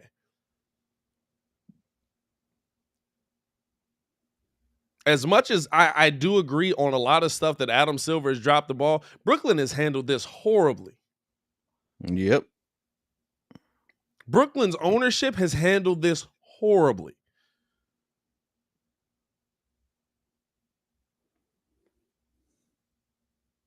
And so, hey, look, Kyrie don't want to get the vaccine? Fine. He's not allowed. You don't want him around the team for half of the games? Fine. Don't then call him when you start losing because you realize how much you need him. That's exactly when you call him. Help me. Nah, because to me it's like you made a health decision for your team all until you started losing. Because at the beginning it was, well, we don't want him around because he can get our guys. He could cause our guys to catch COVID. And then when you started losing, it was, hey, so what's going on with that? How you feeling? You any cough? Any what are your symptoms here? How do you you know what I'm saying? Like that like it can't go from, oh, we want to be healthy. New York mayor out on lifting vaccine mandates. I can't wait to get it done. Hey, shout out to him. Ramona Shelburne on Ben Simmons. He's getting very close. Fam, I don't get that. I do not get it. Mans ain't did nothing all season. Kyrie Irving literally, there was like, hey, Kyrie, can you play? Yeah, I'll be there tomorrow. came back, ended up catching COVID, came back off COVID, instantly started playing. Kyrie a dog though. Hey, Ben Simmons ain't that dog. Ben Simmons ain't did nothing all year. Ben Simmons ain't that dog. Most Ben Simmons did was sell a house and get married. And this man, doggone, is not ready to play basketball. He's close. He's close. We got 22 games left. Ben Simmons ain't built like that, dog. Come on, dog. We I got keep 22 games I left. keep telling people. Hey, the trade deadline was 3 games before the NBA season or before the NBA All-Star game. This man been out a solid 3 weeks. You ain't ready? I keep telling y'all straight up. Kyrie Irving, top 10 player in the NBA now, playing half the games. He's that exciting of a player. I stand when I forget who said it, but he said Kyrie Irving is worth $50 million a year because he brings that level of excitement when he's playing every game. Yeah, Stephen A. said that. He said he said he's absolutely worth $50 million a year, but he would get it for 1 year from me. I would sign a 50 He's like, I'd never sign him to a long-term deal. I'd want him. Hey, look. Want him. Hey, listen, Kyrie Irving in a Bulls jersey? I'd want him team option. You ain't getting a player. I'd want one. I'd be like, hey, we'll give you $100 million. We'll give you what is it? 40. What's John Wall getting next year? 47. I give you 47 mil, 1-1. Be like, hey, the 47 is guaranteed this year.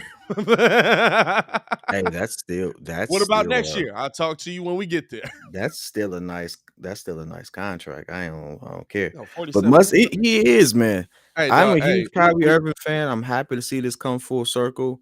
I'm kind of glad that it worked out in his favor. Kind of glad that some more analysts are sticking up and realizing, hey, you was kind of going hard on Kyrie Irving for no apparent reason, but did not have them same type of energies for very other public figures who were doing some wild stuff, even worse.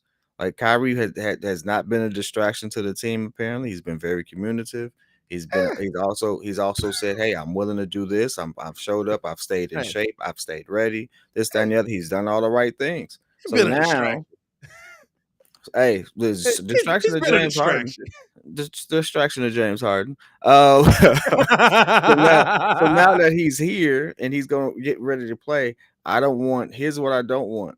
Because again, I'm a Bulls fan first, but as an individual player, I'm a Kyrie fan. I really am. I don't want anybody who sat there and gave Kyrie Irving the 5th degree, 10th degree, whatever it is, to sit there and be like, oh man, he's balling now. He's my favorite. Nope. Keep that same energy.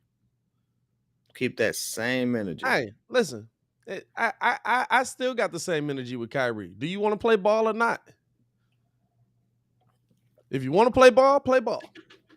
And I respect him for saying basketball is not my primary thing. All right, hey, I respect it. You know why I respect that? Hey, that's cool. Because he's so freaking good at it. Hey, look. Like it's easy to say that when you've already mastered your position. No, I get you. Hey, look, that's cool. But I'll say this. Okay, it's not that's not your primary thing. The NBA probably shouldn't be your primary thing then. Because when you on a team and when we're trying to win a championship and you're a key part of that, I can't have you just be like, yeah, I got to focus on something else right now. Wait a minute, what? I think people take that out of context. In reality, like you all look at how they killed LeBron James for going to the Super Bowl. What? Well, that was stupid. People make it seem as if basketball is like if you're a basketball player, that's all you have to do.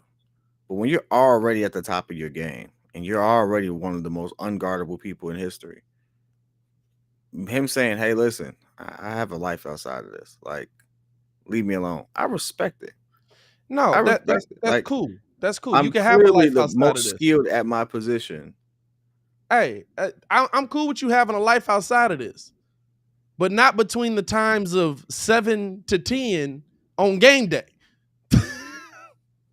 If you on the team, You shouldn't have a life outside of this between 7 to 10 on game day or whenever they got scheduled practice. You know what I'm saying? Like, hey, that's my When only did it problem. become that Kyrie Irving is not available because he was hurt and spoke out against social justice the same way everyone else did? He just said it differently. He wasn't hurt. He did get hurt. He dipped for 2 weeks. He did get hurt. Come Mental on, health. dog. He wasn't hurt. My man was just like, hey, I see y'all in a minute. Wait, Kyrie, where you going? We got a game in 10 minutes. I'll be back. Hey, Kyrie hit him with I gotta go get some milk. So when they went to the bubble, he wasn't hurt? He didn't play. He didn't play at all. He wasn't But when hurt? they went to the bubble, KD didn't play either. He never came back. Because they shut him down. He was hurt. In the bubble? Yeah, no, that's different. I'm not talking about that. I'm talking about the season after when they were playing again. And everybody was back. Was COVID. Huh? The season after the bubble was COVID. The season after the bubble was COVID, but they still were playing. And in the middle of the season, Kyrie dipped and went off to Europe for 2 weeks. Remember, he was at his sister's birthday party over in Europe? No, that was before. That was around the George Floyd thing. I remember when it happened. Right. When they first he was like, I need to take a couple weeks and just dip out. Like, I'm gonna kill him the same. I'm saying he was hurt. Not at that time, no. He wasn't hurt at that time. He was healthy. Because remember Steve Nash was like, we don't know where he's at. Oh, the 10-game thing I get. He was out for 10 days. The 10-day thing I get.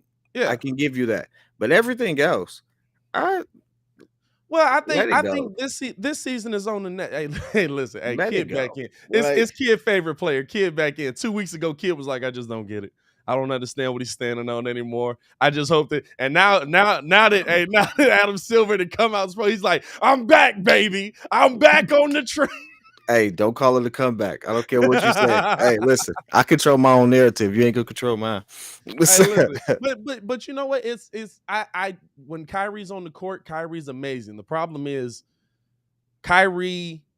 I mean, even in Boston, like when he was on the court and it was kind of like, all right, yeah, I'm here, but y'all don't want me here, so now I don't want to be here. So now I'm just kind of going through the motions. It's like, all right, dog, like. Talk your stuff. What are we doing? Talk your stuff. Hey, listen, Adam, you can do whatever you want. I'm not gonna lie to you. You can do whatever you want. You can ball out. You can, or outside of basketball. I don't care what you do. I really don't care about these mothers' personal lives. Like, I'm that person. Like, I feel like there's way too many people in the world that be like, oh my God, Tristan Thompson cheated on Khloe Kardashian again. Who the heck cares? She's still. Were you sleeping with him too? Like, why do you care? There's the weirdest too many part. people like that in this world. I really could, but I'm not gonna lie to you. What I care about is what you do when you're in between the lines. And if you're not in between the lines, then I don't care about you no more. Now, if that's on this season, I say that's on Brooklyn. This season, I say that's on Brooklyn. I think Brooklyn really what did Ayo Dosunmu say about Trae? I feel like there's a joke. I feel like you done said like two different things. Like, you heard what this person said, but you never explained what the person said. No. He was that was Samurai J earlier. Okay, Samurai J. Right. My bad. He was talking about Isaiah Thomas, old school. He said that if Thomas is a hater. Hey, big hate. Thomas. Hate. That's why I tweeted what I tweeted. Because I was like, hey, listen, Mike's so famous. We forgot fam was from the town. And that gotta hurt his soul. He gotta wake up every day knowing he from Chicago, but there ain't no statue of Isaiah Thomas, a statue of Michael Jordan in UC. He from Detroit. It gotta hurt his heart to know that he got 2 chips. Do his high school even got a statue of him? Man, do they?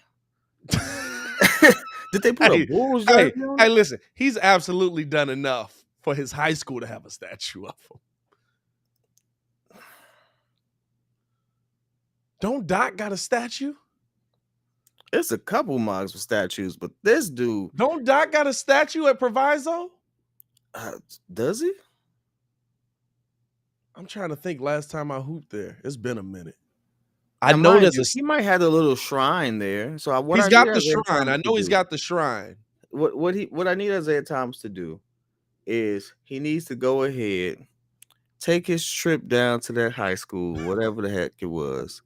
Go sit there and stand in front of it. Look at the reflection within the glass casing of it, and just say, "I did my thing," and just Hey, go mosey on into the sunshine and shut it up. Like here's here, the thing. here's Even the if you thing. sit there and say that LeBron James is a better all-around player, which I agree.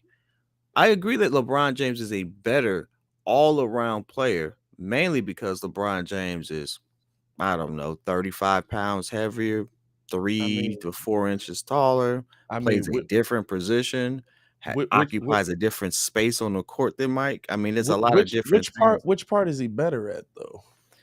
So hold on. I'm trying to work my way Rebounder, around this. rebounder. He's a better rebounder, but when Mike put his mind to it, he was a double-digit rebounder. hey, hey, let's be real. Let's be real. Mike was great at everything, depending on what he wanted to kill you on that. Hey, Mike, we need you to go off for a light 22, but have him have 4 points on 2 of 26 shooting. Got you. When they said, "Mike, we need you to run point," the man averaged a triple-double. When they said, "Mike, we need you to help on rebounds," he averaged double-digit rebounds. Hey, listen. It's literally on film, on wax. At this point, it's part of ancient history. That's how long ago it was. It's there. You don't have to. The stories about Michael Jordan are so unrealistic. Hey, fam. Like seriously, the story seems so unrealistic that of course I would say it was made up in marketing if I was Isaiah Hey, Thomas, did because you they'd be see the like, he clip? didn't do all that. Yes, Did you yes, Isaiah, he did. He did you did do see it. the clip from the All-Star game where Isaiah comes over to talk to Magic and Magic is standing right next to Mike? And they don't even say nothing to each No, other. no, no. He comes over to talk to Magic, which is wild because it's like, dog, like you and Magic relationship is wild now. You like basically turned your back on your boy. But he comes up, he shakes hands with Magic, they chop it up. Magic, like, oh yeah, you can't hear what they saying. But then IT walk away and you see Jordan lean up and Magic lean back. And you see Magic say something to him, and they just bust up laughing. And in my mind, all I can hear was, he's still crying about the dream team. No, he shouldn't have been on that dream team. Hey, dog. Hey, they start walking away. All you see is them just whispering each other ear, dying laughing. I'm like, they trashing this man right now. They gotta Hey, be. They gotta be. Because he didn't say nothing to Jordan. He walked up to Magic, shook Magic hand, whispered something in his ear. Magic was like, oh, yeah, good to see you, blah, blah, blah. Walks away, and then you just see Magic lean back. And I swear, I was just, this nigga still crying about the dream team, man. Nobody want to see this. man, listen. Tell him, man, quit I keep crying. telling you, man, Magic love everybody. You can't hate on Magic. Magic is a safe space. What's that? What's that? Magic is Finland or no, whatever it is. Switzerland. Switzerland. Magic is Magic is Switzerland. Switzerland. Can't hate on that one. You know what I'm saying? Hey, Mike definitely was on, but I gotta find that, bro. Hey, I was I gotta crying see that laughing. clip, man. If you can find I it, send was it to me. crying laughing. Hold on, let me see. Let me see. I like seeing Michael Jordan in that element, though. I like seeing, you know what? Because Mike feels comfortable there because it's all basketball. Yep. I don't think we've ever seen Mike that comfortable. Like, even at his basketball camps, he feels really guarded. You know what I'm saying? Because it's always like somebody trying to get over on me, somebody trying to, you know what I mean? Like, Yeah. I don't know if that's how he feel, but it's always been Man, I'm trying to find this video, bro. That mess had me crying But laughing. the funny thing is, who gets me the most though? Nick Wright. Nick Wright in his Keanu Reeves shag hair going right. What's going on with that? I have What's going no on? idea what the heck that man is doing, but I'm gonna just say this, Nick Wright. I'm gonna just say this real quick. What did Mike do better? A lot. A lot. For I can sit there and give LeBron the longevity award. I absolutely can. He deserves that. His longevity is going to put him number one in points. His ability to avoid injury. People forget that outside of the retirements, Mike was down for like a season. I personally think that that's the situation Hey, because long as they ain't tested for it, baby, do what you do. I honestly feel like that's the situation there. You ain't cheating, you ain't trying. I'm not gonna keep saying that part, but there's a lot of proof to suggest that he was. It's not cheating if it's legal. There's a lot of proof to suggest that he was, and someone did a really well thought out documentary on it, and I was like, huh. And this was like 5 years ago they did it, and I was like, that makes a lot of sense, and Hey, that's how I always felt. Anyway, I'll I'll say this. It makes sense for LeBron. Remember when like Hedo Turkoglu got caught with using steroids? Like at least LeBron being strong makes sense. Like Hedo Turkoglu was shooting threes. I was like, why are you roiding? Mm-hmm. Like what is your game plan here?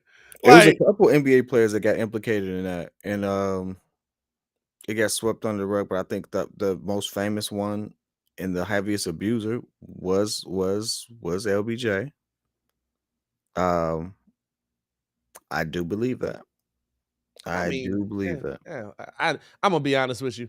I don't care about none of that stuff. I do. The reason why I do is because um it's different from taking a cocktail. It's different from, doing different therapies and stuff like that. When you're taking certain things that absolutely enhance your ability to recover, play, and stuff like that, that is very questionable and even borderline illegal, it is an unfair advantage. And now you are shaping up a whole thing that, like, think about it. You have to do that still to be number two. Well, this is the thing, right? It depends on how many guys are doing that. Or how many guys did do that. Listen, I love there's some dudes in the 90s that were ridiculously built. We could say, oh, he's just country strong. We know that 100%. You know what I mean? Like I can't kill Brian for if he does. I don't know if he does or not. But I'll say this: a lot of weightlifters use steroids the right way.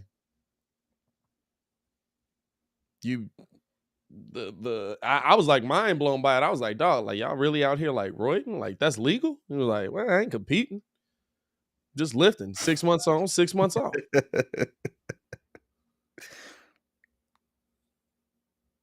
Oh, you watching the video? Yeah. Hey, it's just I don't know. Like even if he was, I'm sure there's more players in the NBA that we don't know about. I'm sure there's more players in the NBA that play the audio. Let me see. I don't think we'll get flagged for it. It's a TikTok. I still to this day wish I was on the dream team. It's still in the back of my mind. I just don't understand This why ain't they really them. just didn't select me. I met the criteria. Damn, that's crazy. Hey, Mike right here, talk to him. But I met the criteria. Damn. That nigga still mad you ain't want him. Shit, he should have shook hands back in the day. Fuck him. Hey, old ass nigga still crying about that shit. I got my face. Mike.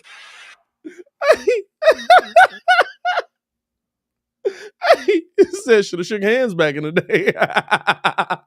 Crazy. Oh, dog, that's classic, man. Hey, man, let's keep it pushing, man, because we've been breaking down a lot of just about the NBA and stuff like that, and still sticking with the NBA. Is DeMar DeRozan's record the best record that has been broken this year? The GOAT laugh got me, Steve. I'm not going to lie to you. It wasn't, meh. So DeMar DeRozan broke a record and is continuing now to break his own record that Wilt Chamberlain set twice.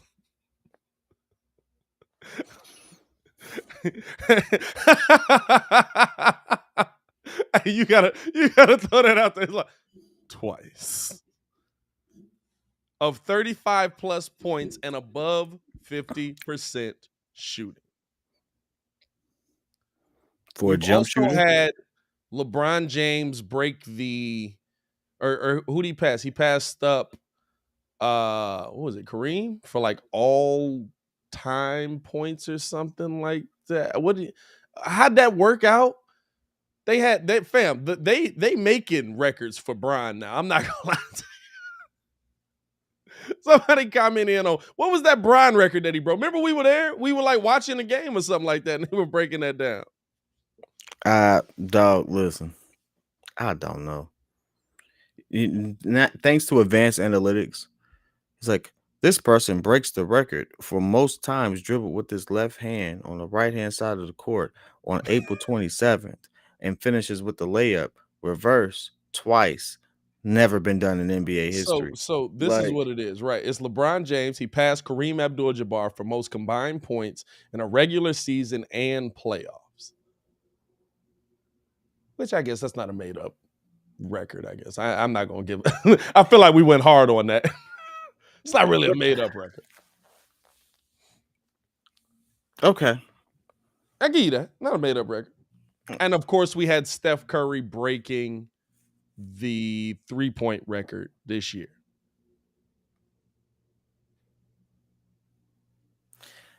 To me, the most impressive. Now, I'm not going to lie. Most impressive one for me so far has been Cat winning the three-point contest with the highest score in three-point contest history. He broke Steph's record.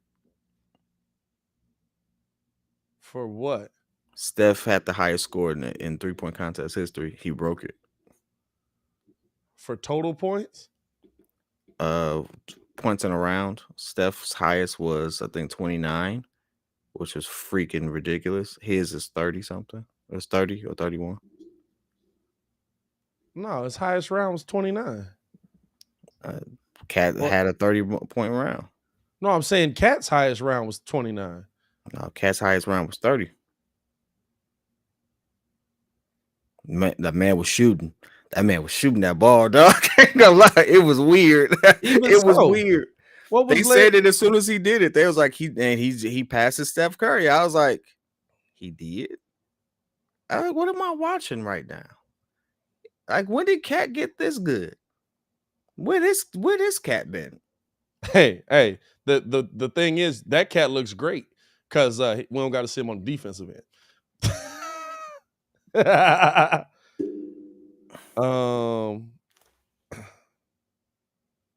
Yeah, dog. I'm trying to see. I don't see nothing on that.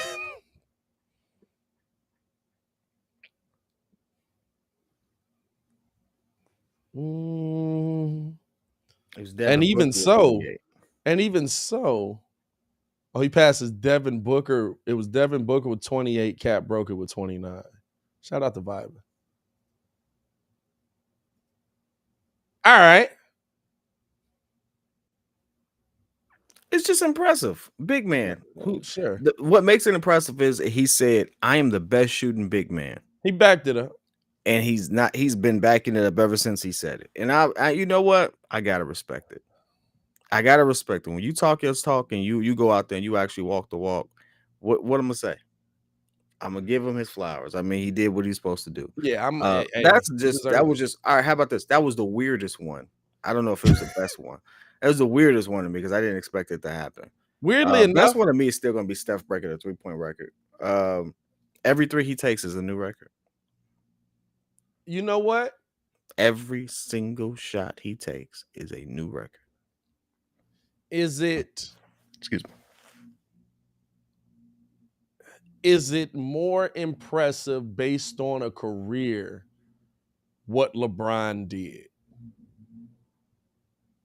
Because him passing Kareem in points, while it might not lead to every single one ending in a championship, most combined, does speak to the fact that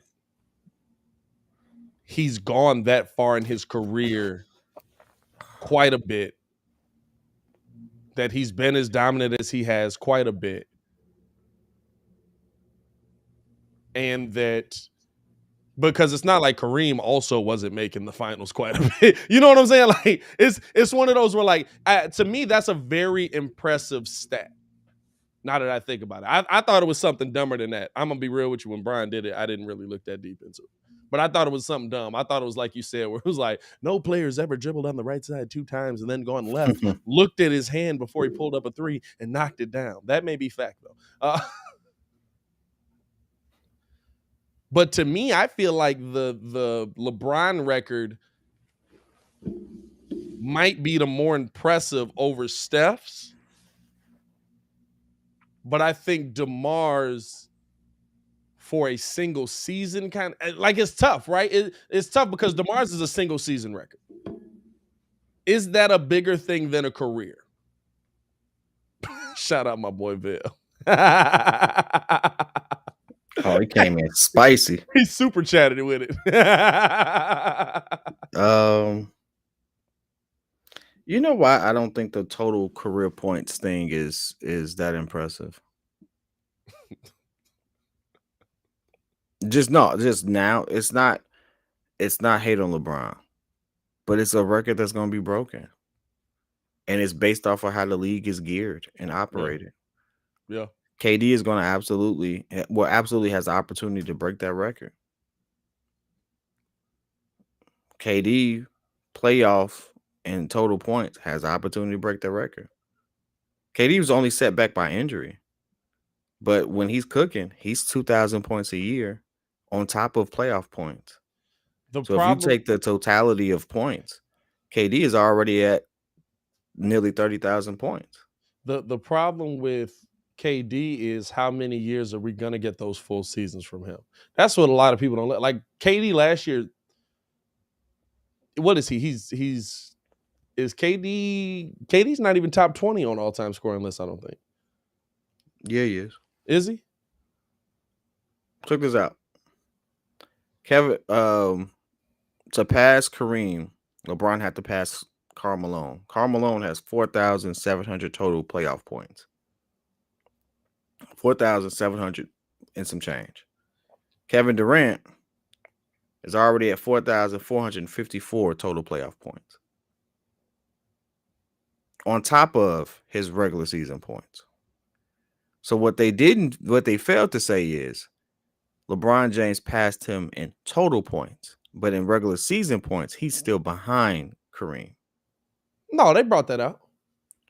So it's leading scorer all time combined. That's why I said it's kind of impressive, because it shows you like how much he made it that far based on how often Kareem made it that far. You know what I'm saying? Like, and to me, like Kevin Durant is like, I guess he would be your best candidate for it, but he's what now? He's 32, and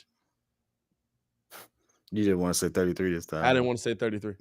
He's probably 33. Watch it. But no, he's like, he's having too many seasons where he's missing a considerable amount of time to get those points. But like last year, he had 904 points on the season. And like you said, when he plays 82 games, he's a 2,000 point a season guy, but he's not getting that opportunity, or 70 something games. You know what I'm saying? Close to that, but he's not getting an opportunity to get that point total. So I don't think Kevin Durant will be the one to break it. Like the guys that we feel like this is going to be the guy to break it are all really close to Bron in age. They're within. You know why it don't matter to me too? Well, Kevin Durant is 5 years younger, 4.5 years younger. But you know why it doesn't matter to me? Because of the way we treat John Stockton. John Stockton has 2 records that at this point legitimately cannot be broken. The closest person in history to break it is going to retire with about 3,000 plus more assists to get to even break it. And John Stockton is not considered top 3 in point guards. John Stockton is the all-time assist leader and all-time steal leader all freaking time. And we disregard it just because, well, he didn't have the other hardware. The NBA is about the accolades. The NBA is about winning. And unfortunately, on the grand scheme of things, yeah, LeBron has done it. LeBron he scored the points and things of that nature. But he's had 20 years. He's literally played 5 more seasons than Jordan. So he should have more points than Jordan. He's literally had I don't know how many Hall of Fame teammates that you want to say that the man's had. I think he's had the Globetrotters for all goddamn. Like when it comes to what the NBA really is about, the whole reason they actually play the game, trust me, they don't play the game to say I did good in the regular season. They don't play the game to sit there and say, yeah, I got league MVP. It's a good accomplishment, but they didn't sit there and say, I'm walking in to get league MVP and that's it. No, they play to win championships. And put banners in the rafters. If you are still one of those idiots that sit there and say, well, rings don't matter, you's a fool, and I never want to talk to you again. No, it got a little aggressive. Yeah, it is. No, it's real aggressive because it's stupid. It's dumb. You can't talk to him you about play something a competitive sport to win championships, and you want to say that championships don't matter. If you don't get your second grade, hey, here's the best part, right? So the player you said that's also closest to him in steals, still just under 1,000 steals away from breaking his record. 1,000 steals away. I think this is the thing, right? With Stockton, we always say he ran into Jordan. But when Jordan... Wait. Who's the second person? Who's second? Jason Kidd. Jason Kidd is 1,000 steals away? No. You said you were talking about Chris Paul earlier. Chris Paul is the only active player that's close. How many steals is he away? Chris Paul is, Chris Paul is 900 and some change steals away. Oh, that ain't gonna never be broken. How many assists is he away? If Chris Paul get 900 steals in the next 3 seasons, he'd a GOAT. Chris Paul is 5,000 assists away. He's 5,000. Look at that. 5,000 plus assists away. How many Jason Kidd is 3,000 assists away. How many seasons did CP play? How many seasons does he play? Would he come in 2007? No, he's way before that. He's 3. He's 03. No, he's after 03, right? He's 04. He's 04. He came in after Brown. He came in after. He's 04. He came in after Brown. He's 04. So he's played 17, 18 seasons. This is 2022, 2023, 18 seasons. 17 going into 18. John Stockton didn't play that long.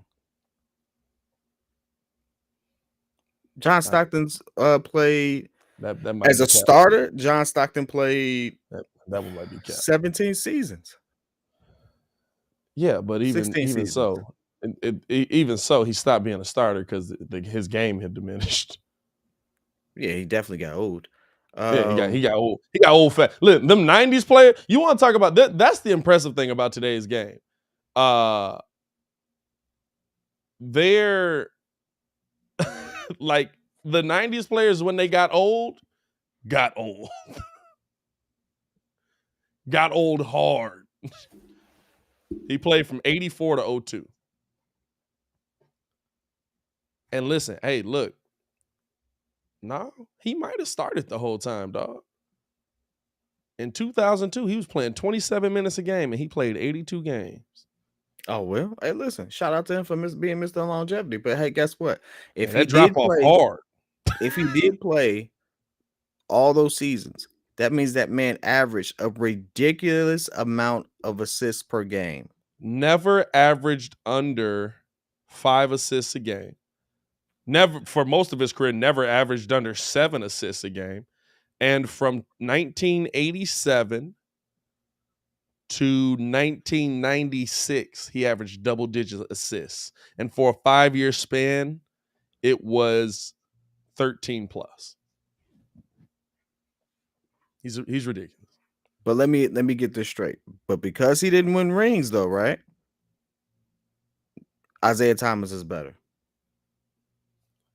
Because he didn't win rings. And here's something I'm willing to say. I'm willing to say this. I'm willing to take prime Gary Payton to go up against Zeke. And I'm willing to say that that's a better matchup than people think it would. Zeke cooking him. You said what? I said Zeke cooking him. Zeke is cooking the glove. Here's the thing about Zeke, right? I can disrespect Zeke on a you salty about Mike being better than you kind of viewpoint, but I can't disrespect Zeke's game. Zeke was a problem. Zeke is a problem. Don't get me wrong. Zeke had one of the nastiest crossovers back then. Zeke had the speed. Zeke had the toughness. Zeke was literally one of 3 point guards that went in the paint. You know what I mean? Like, he was literally one of 3 point guards in the NBA at that point that was like, no, I got the balls to go down here. No, like that. That's why I was trying to explain to my brother why Stephen Curry wouldn't have the same game that he has today in the 90s. I was like, he's going to be a great shooter no matter what. He's the greatest shooter we've ever seen.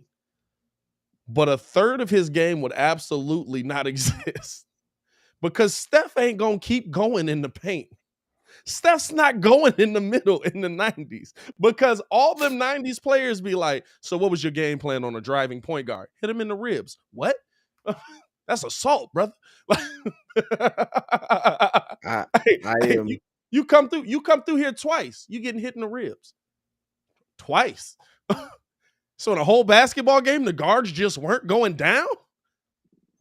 Hand checking made it harder for you to get to the cup, which made you spend more energy, which made your efficiency go down, which affected a lot of things. There's a real reason why you see more efficient players now, and that's simply because they don't have to work nearly as hard to get to their spots, and you as a defender cannot impede their progress like you could in the 90s. I don't care what nobody says. You look up the shooting guards and point guards back then. They on average shot 43%. Now they're shooting 49%. It's a big difference. Here's the thing. And when you got to that spot, if you were, that's why to me, Isaiah is the second best point guard of all time. Steph might take a spot though. But if Steph already took a spot for me. When you get there, you also have to be tough enough to deal with what's happening when you get to that spot. You also have to deal with that. Hey, young Michael, guys, Steph would have been great in any era. I'm not saying that. Steph would have been a better shooter than Reggie Miller in the 90s. He would have been. He'd have been Stephen Curry in any era is the greatest shooter of all time. But in the middle, hey, young guys, a good chunk of Steph's game is getting to the middle, putting up a float. Absolutely. Getting to the middle, mixing somebody up, getting to the bucket. Hey, look. Hey, young guys, you know that foul that you get called when you don't let the player land? Yeah, they didn't bring that out to like mid-2000s. And then even then, it was worse. It was still harder then because they really didn't bring it out to the Zaza Pachulia rule on Kawhi Leonard. That happened in the 2010s. Hey, you know when if you sit there and you listen to older players talk about how they would hold defense, Mike literally has a clip says, "I'm gonna put my hand right on your waist, and I'm gonna hold you, so I'm gonna keep you in front of me. I can control where you go. I can control where you go. That's why it was fun. And listen, this is the thing, right? I think like we all started having this conversation because Steph said they would win in any era versus the Bulls. And I was like, the 90s is a different era. Steph, Ron Harper is going to hold your hip. I do think the Warriors win that matchup, and it has nothing to do with the simple fact. It has nothing to do with people make it seem like it's the Warriors versus Mike. It's not the Warriors versus Mike. It's Warriors versus Mike is going to get his money. You're No, not but going to stop Michael Jordan. You but just don't whatever. have enough people to stop all those all-stars on that team, and that's Here, different. here's the And you thing. have to respect that. But what people don't respect in that is it's not the Warriors versus Mike. It's the Warriors versus one of the best NBA defenses we've ever seen. That's what people don't look at. Who was routinely around 50% from the field, statistically speaking? John Stockton. John Stockton. Shooting guards were not statistically around 49% in those early eras. They weren't. This is a statistical fact. This is a long road you don't want to go down. They were not. Well, Point guards are different. Traditional point guards are different because they didn't shoot as much. They were your real point guards. Yeah. That's different. Your shooting guards outside of Mike, most of them averaged in this totality of the statistic 43%. And you had your outliers who did more. But statistically, there's a 10-year gap from the mid-90s to mid-2000s where shooting percentages were relatively low. And that's because of two defensive things that they allowed. They brought back zoning, and you could still hand check. Everything dropped. Once they took away hand checking, things went up a tick. And then they brought out certain things that helped it. It climbed. It literally climbed every season since then. It's a fact. It's already like there's statisticians who've broken this down. I'm a nerd on these numbers thing. It's a long hour thing I could put you in. Okay, Smitty, I tell you what. Join the Discord. We'll debate it out. That's literally one of the things you don't want to go down. Hey, give you a whole Colin Cowherd dissertation. Join the Discord just to get into it with Petty in the Discord, man. Shout out to that. Hey, here's the thing, though, right? Here's the thing. I only go hard on things I've actually researched. I've actually researched this. He said, "Hey, look," and then to make his point, right? He said Drexler was upper 45. I said the totality of them averaged around 43, and you had certain outliers. Hey, Clyde Drexler was one of the best shooting guards. He was upper 45. Hey, man.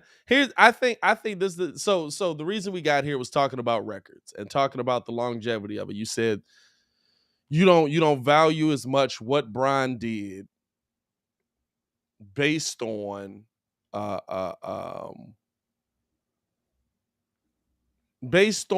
essentially how we look at John Stockton. My question is, there's a lot of years with Stockton. There's a lot of years with Malone where Jordan wasn't that factor. Why don't they get it done then? I'm going to read you something real quick. 0.42, 0.44, 0.43, 50%, 0.42, 0.46, 0.42, 0.42, 0.47, 0.48, 0.49. He's statistically at 0.472. But the exact moments that I'm mentioning in some of these people's careers, there's certain gaps where there were rule changes. You see a statistical drop. And then when those numbers go up for some of these players, that's because they're taking less shots. That was glide, by the way. You see how many 0.42s I just threw out there? Quite a few 0.42s. Okay. All right. But But going back to what you said, I mean, it's a hard take. Don't get me wrong. It's a hard take. No, it's just one of those, you know what I'm saying? Like I give Isaiah credit. Listen, Isaiah had to go through Magic. Isaiah had to go through Bird when probably the healthiest Bird we saw. And that's where he got his chips at. So I give Isaiah credit for winning in that time.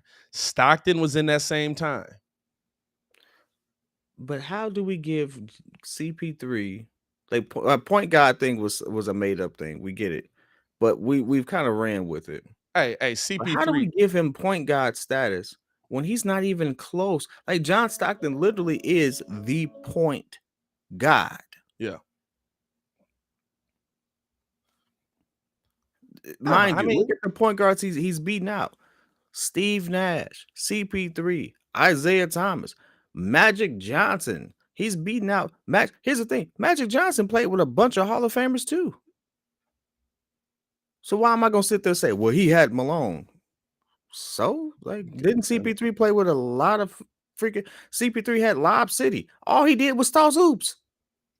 Yeah, but Malone's arguably the second greatest power forward in NBA history.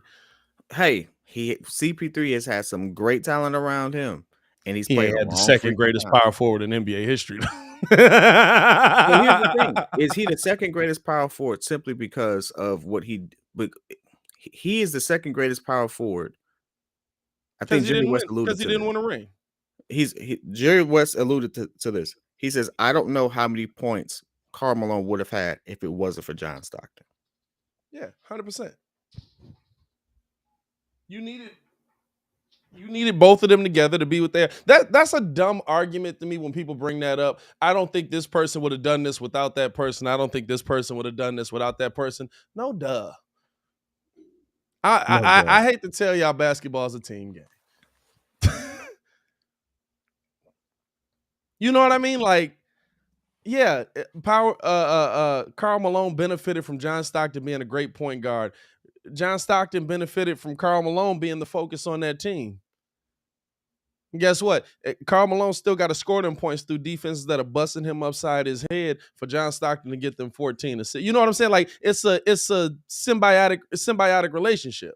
Scottie Pippen's not as great as he is without Michael Jordan. He's still a great player, but yeah, he's not a 6-time NBA champion without Michael Jordan. You know what I'm saying? Like that's every debate. Like when we're talking about the one-on-one, when we're talking about the statistical breakdown that we see from these mugs, like to be like, I don't know how much this player would succeed if he didn't have this other great player on his team. It's like, yeah, we've seen that because you see somebody have a whole bunch of numbers and it don't mean nothing.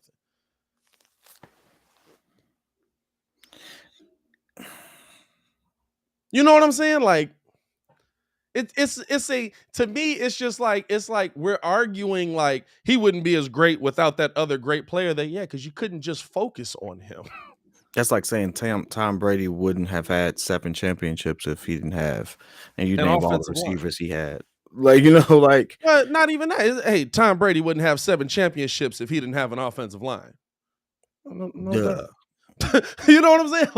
Like when Muggs bring that up, like, no disrespect to Jerry West, he's the logo. He's one of the greatest players to ever be in the NBA, top 75. Shout out to you. But if we being real, that's a very poor. Hey, Jerry, you don't get the 9 championships without Elgin Baylor standing next to you. You just don't. The man was a bucket.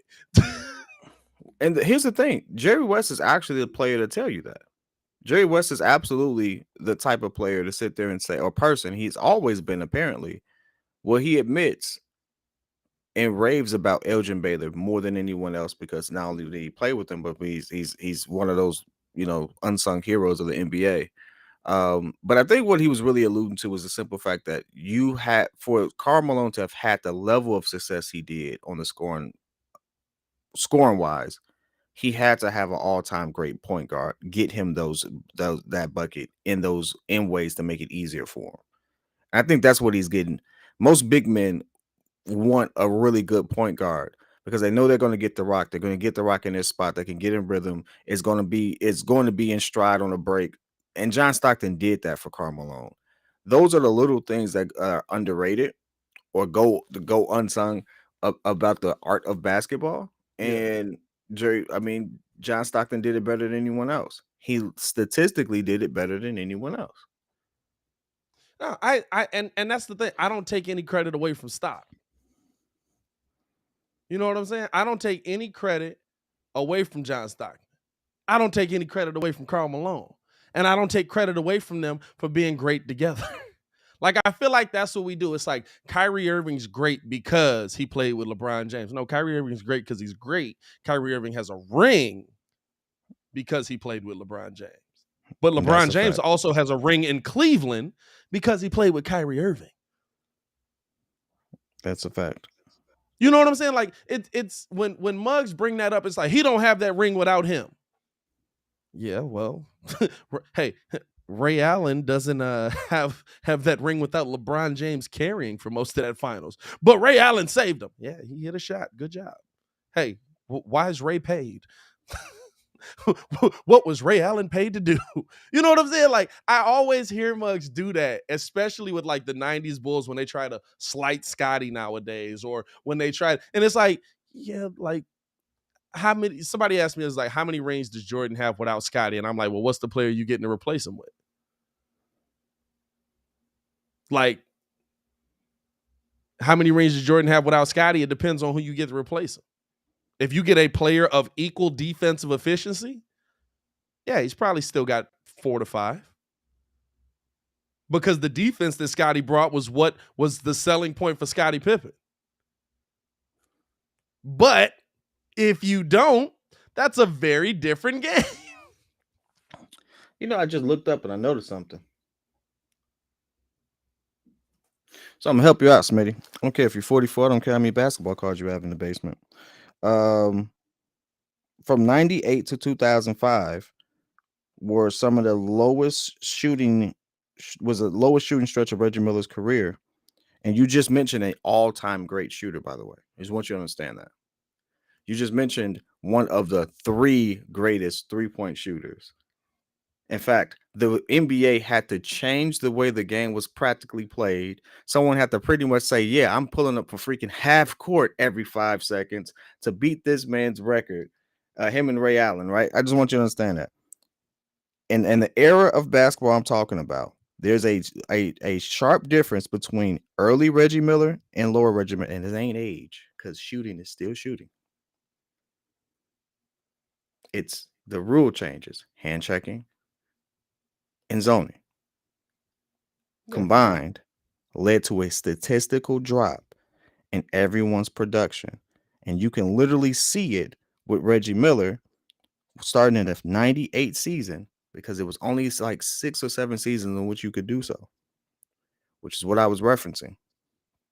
So again, pull out all them troves of basketball cards you got. Go on all the back of them shooting guards list. Go to that exact era I'm talking about, and you're going to see a statistical drop in all of their numbers. Yeah, So they took it away. I want you to go down to that basement. The NBA took it away for a reason. I want you to go down to that basement. You put out all them cards. I want you to turn every last one of them on his back. I want you to take whatever highlighter. I don't want you to damage your card, but just take some notes. Go down every last one, every last shooting guard, and not just mention the height, the outliers. Your Reggie Millers. It's Reggie freaking Miller. NBA top 75. You know, over 4,000 people have played. He's top 75.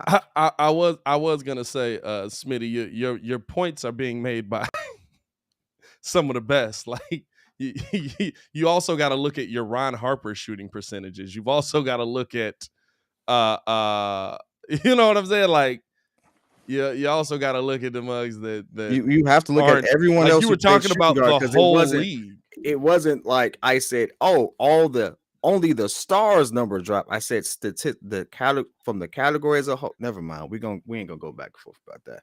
But the moment when you say stop playing with me, it's like, hey, Smitty said I gave a whole list. You gave a whole list of some of the best players of the 90s. You got to go through the entire. He's talking about the percentage of the league here, dog. He's not talking about Reggie Miller's percentage. Again, join the Discord. We'll go back. Hey, man. We got hey, production meeting live on the air. Should we just open the Discord up to everybody? Do it. Because right now you only get it if you're a Breeze super fan, but I feel like we need to open the Discord up to everybody. So open it up. Go ahead. Open it up. Are we opening the floodgates? All right, I'm going to post the link for the Discord. Because at this point, hey, I want it to happen just so I can see Smitty post all his cards with the percentages. I'm not gonna lie to you. Hey, you know what? Also having a dude named I absolutely would love to see your card collection. Is that code for something? What you mean by that? To see his card collection? I don't know. I'm just You could turn How do you anything make into that? How something do you weird make card nowadays. collection Yeah, sexy? you turn anything into something weird nowadays, dog. Oh, but no. Hey, Is listen. card a I love. euphemism for You know something? why I love this show? Because we literally will go down the history of basketball every single day, and then be like, "Oh wait, we didn't have the discussion we were supposed to have." So, all that being said, about the record that DeMar has set, which is the most impressive record?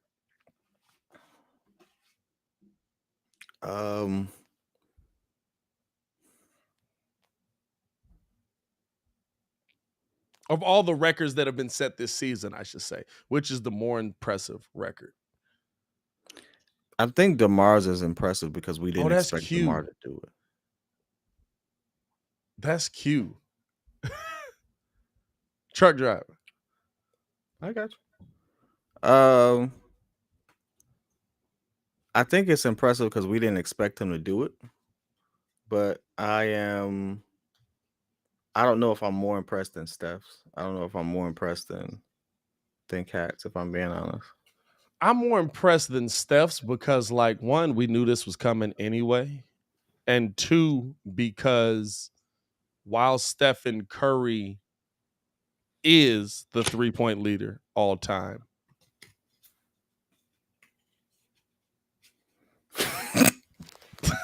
just magic trick a card? I can't even tell if he made it disappear. I just think it's off camera right now. He just dropped that joint. No, it's here. I'm working on it. I actually have wanted to do that for a while. I saw somebody do it at a convention I was at, and he was like really smooth with it. I was like, I'm going to learn how to do that. I'm going to learn how to do it. Anyway, you weren't supposed to stop what you were saying. It was just a random thing I did. How was I not supposed to stop and acknowledge that? Because I didn't expect you to be looking at the screen exactly when I did it. I mean, what the heck? Here's the thing. Here's the thing, right? With Steph's record, I look at the fact that whenever Stephen Curry finishes playing, depending on the longevity of the people behind him right now, there are people that are still close to Steph that could break that record. James Harden, currently playing, is close to Steph. Now, Steph has pulled away a little bit more because James hasn't played the last couple of weeks and has had a down season. But how many 3-pointers is he behind? You know what I'm saying? Like Steph's record, if Steph gets hurt, Steph's record could be caught this season, I believe. No. How far behind is James? No, not this season. Not this season. He's 2 seasons behind. James Harden is 2,500. Steph is basically at 3,100 right now. I recant that. Steph is at 3,084. I thought James was in the 30s. No, James was 63s behind Reggie Miller. And when Steph broke the record, I said what's interesting is James Harden is going to break Reggie Miller's this season, and no one's going to talk about it. Well, he's going to pass Reggie Miller. No one's going to talk about it. Nah, not in a single season. Steph also has a single season record, which is 400 threes, which is wild to think because he took more threes than NBA teams in the 90s and early 2000s and late 2000s. He took more threes than NBA teams than late 2000s. So is Stephen Curry, dear Lord. Stephen Curry has 3,000. Ray Allen has 2,900. Reggie Miller has 2,500. James Harden has 2,500. So, okay, so not bad. Not bad. Not crazy. So, like you said, 2 seasons probably. Kyle Korver is 5th, by the way, with 2,400. Kyle Korver was a torch with everyone but the Bulls. I don't get it. Coaching matters. Gotta put them in position. Gotta let them do what they do. Fam, no, Kyle Korver was missing wide open 3-pointers in the playoffs. Kyle Korver was terrible for us in the playoffs. The Bulls genuinely. Hey, listen, I give Pax credit for one thing. He genuinely tried to find Derek a shooter. It didn't work. Well, look at that. You gave him some love. Oh, I always give Pax love. You know what I'm saying? Pax. There was what most don't realize is there's a time where Pax goes from GM to president, and then president to like some other earthly role, and so Gar becomes the GM. That's when stuff gets bad. But I mean, let's be real, right? Let's be real. When we're looking at this, Dame Lillard a little bit further back, but there's guys that actively, if God forbid something happens to Steph, could catch Steph. The person I'm looking out for is Damian Lillard. Dame a long way back though. So Dame 9 right now. He's top 10 all time, 2,100. He's about 9,000 back. He's 9,000 back, but he's also played 107 less games. He's played 200 less games than James Harden. And if any of them to have the opportunity, I think he would do it. What's also wild about this is while Dame is 100 points, 100 games less than Steph, he's only a season worth of points behind him. James Harden, yeah. No, he's a season worth of points behind Steph. That's why I said James Harden is a season. Oh, you talk about Dame. And so he's a season behind Steph in all-time points. If he's like on a tear, like if he's dropping the points we know he can drop, he can catch. If Steph got hurt, if the world stopped, obviously.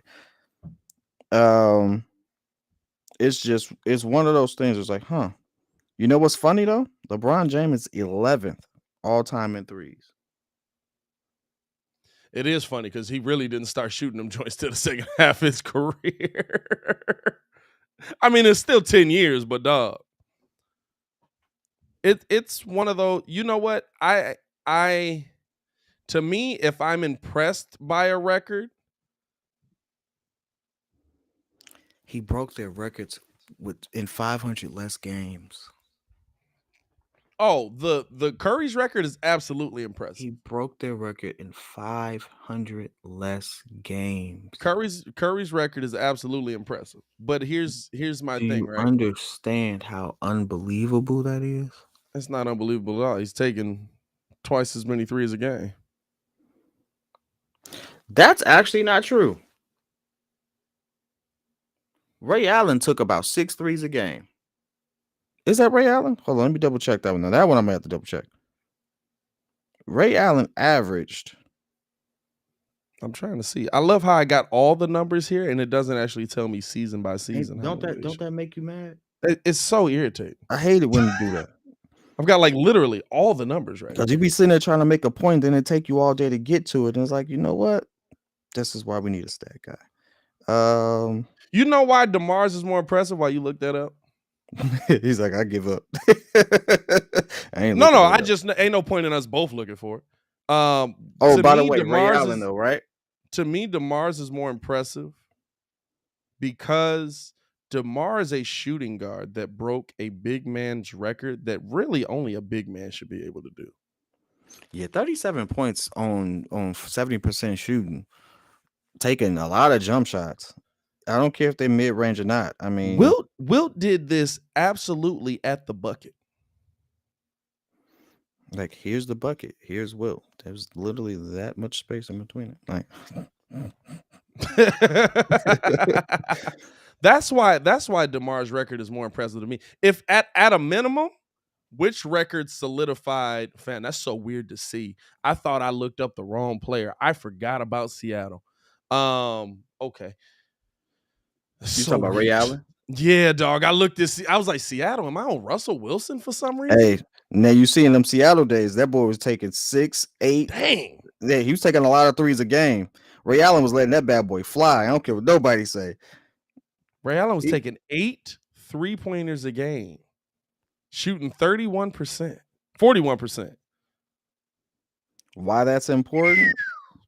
Important? Now Here's the thing. Steph is absolutely taking 11, 10, Yeah, 11 threes a game. So, I mean, it is higher attempts. Don't get me wrong. But to say that Ray Allen didn't take a lot of threes, yeah, no, that's Well, not hey, fair. listen. You don't break the record without taking a lot of threes. Yeah, But it's one of them. It's one of them. Like for most of his career, like the thing is, like weirdly enough, Ray developed into that player.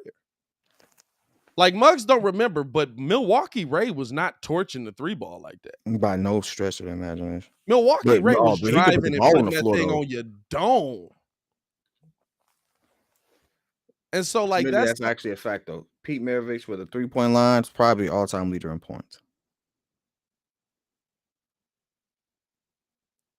Nah, but it's close. He up there.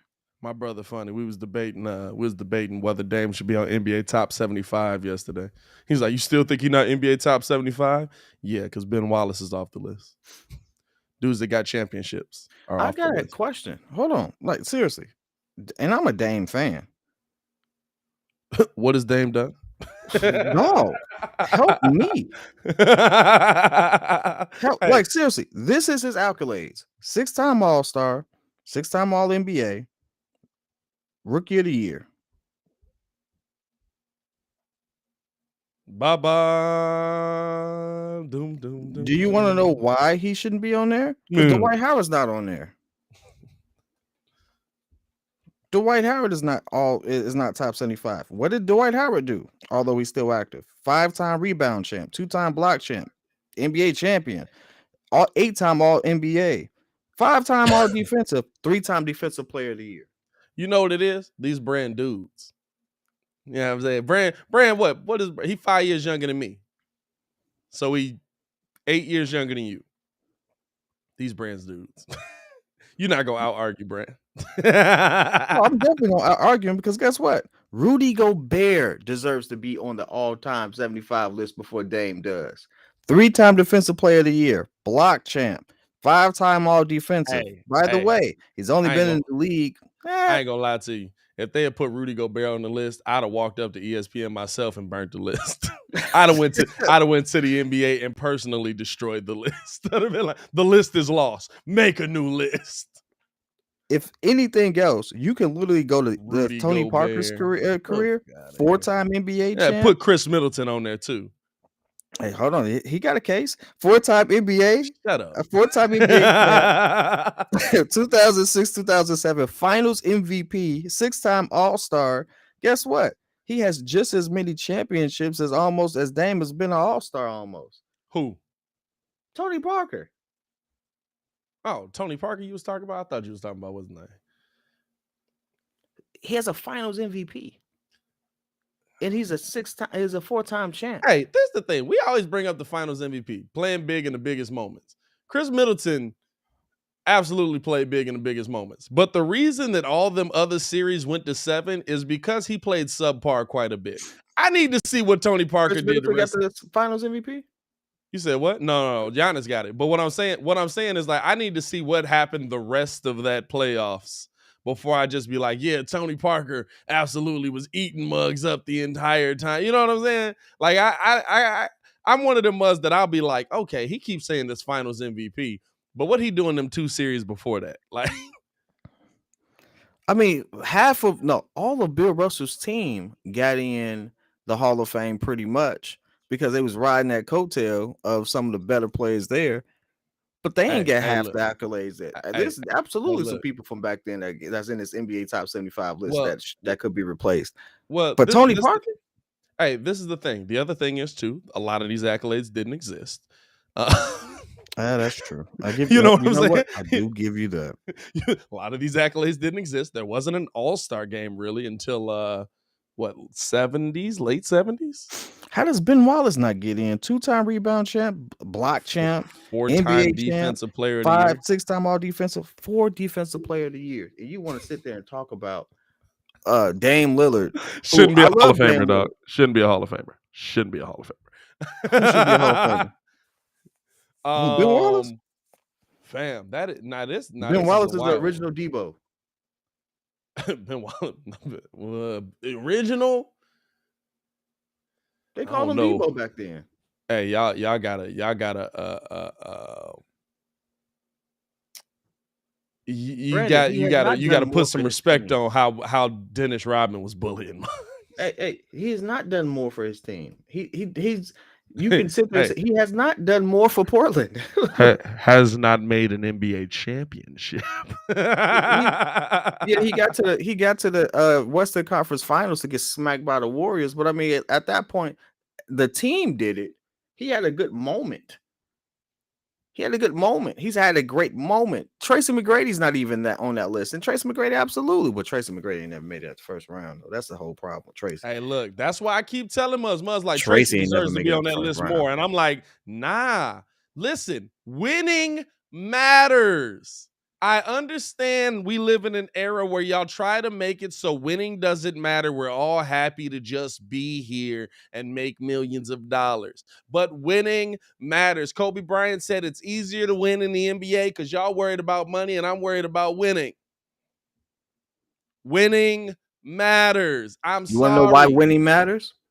You barely remember Clyde Drexler's career because he didn't win. Hey, winning matters so much. Bill Walton is on the. That's a fact. Winning matters so much.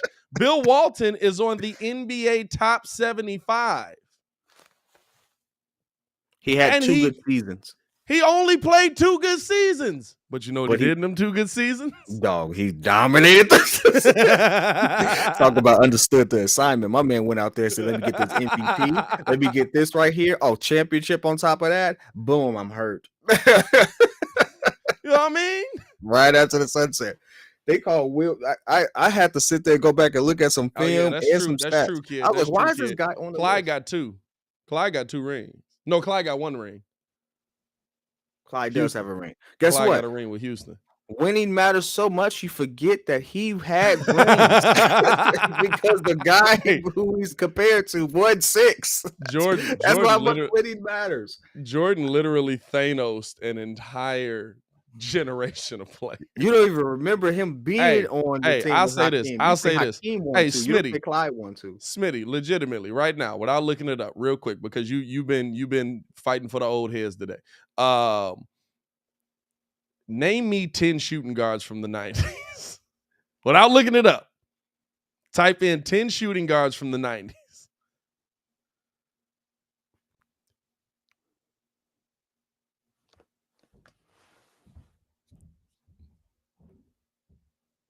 Look at you. I can. I'm just making sure. I have to double check myself. You know what I'm saying? Jordan literally just eliminated Muggs. Hey, and I said, here's the thing. You're struggling to get to 10, and there's 30 teams. Hey, Mike Knight said we waiting. Hey, relax. It's gonna take him a while. Harper wasn't a shooting guard. Yeah, he was. Harper's a 2? Harper was a 2. Hart was a 2.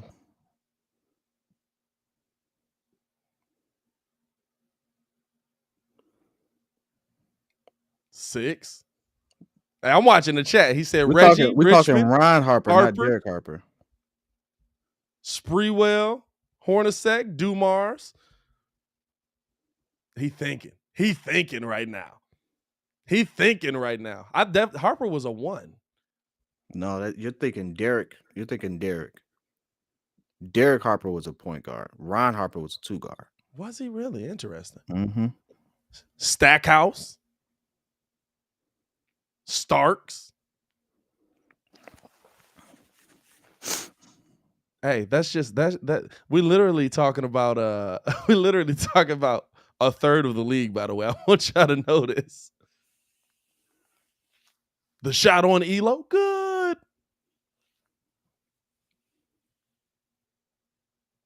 I love how everybody got in on it. This man said Hershey Hawkins. All right, Smitty, your NBA knowledge go hard. I ain't mad at you. Hershey was cold. He said, hey, you pull out a Hershey Hawkins, that's the end of the bit right there. Hershey was cold. Hershey was a bucket. Hey, man, before we get up out of here, man, we got like 10 minutes left. Want to get in on this little article that was written by the LA Times.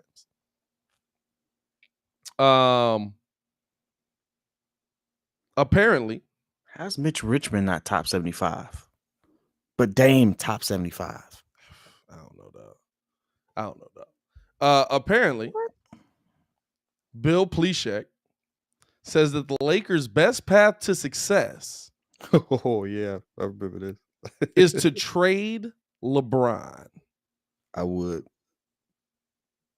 The Lakers' best path to success is to trade LeBron. I think we all know it's probably not going to happen. I would. I think you would just for personal reasons at this point. Why'd you trade him? Ho. No. You know what?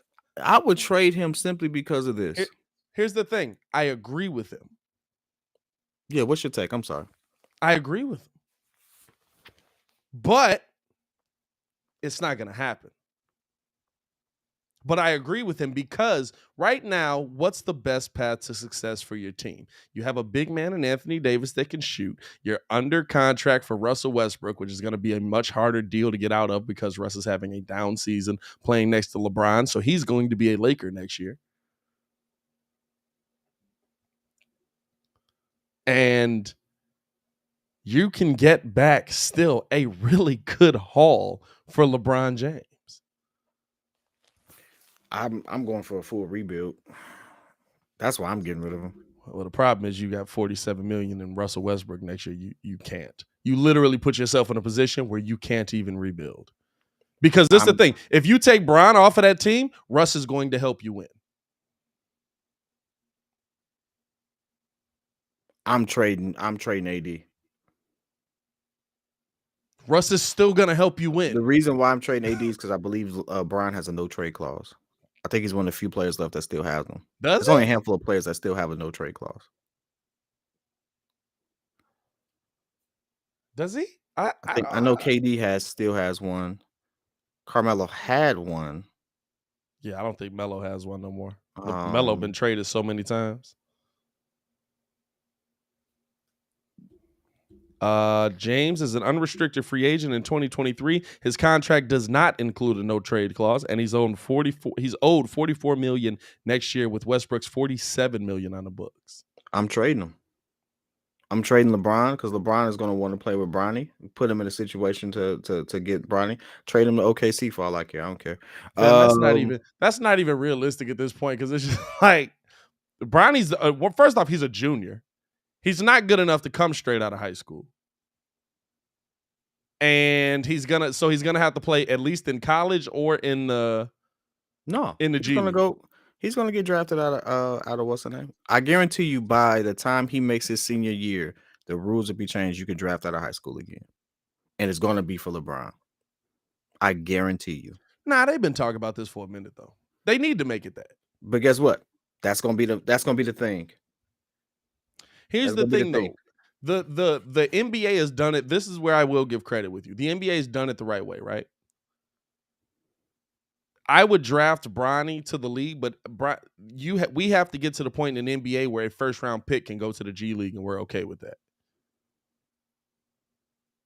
In baseball, first-round picks go through the process of getting better all the time.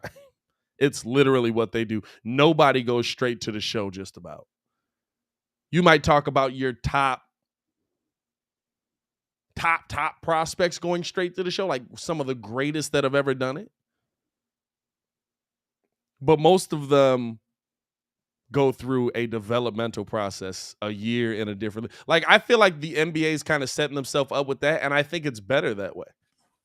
Because then, yeah, I'm going to draft this kid with potential. Guess what? Maybe I drafted him early. Because I don't want him to go to college or because I don't want him to go and I feel like he's going to develop into this player like Jalen Green is doing. Hey, shout out to Smitty. He brought out a name I haven't seen in a while. Shout out to you, man. It's all love. But no, I agree with you.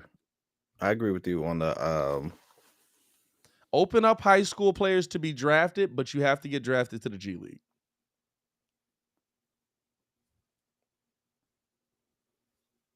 I think without that development, you hurt the player too much.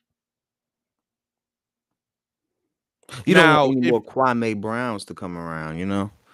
Well, and Kwame Brown. You don't want any more of that. Kwame Brown. Never heard a man's name spoken with such disrespect.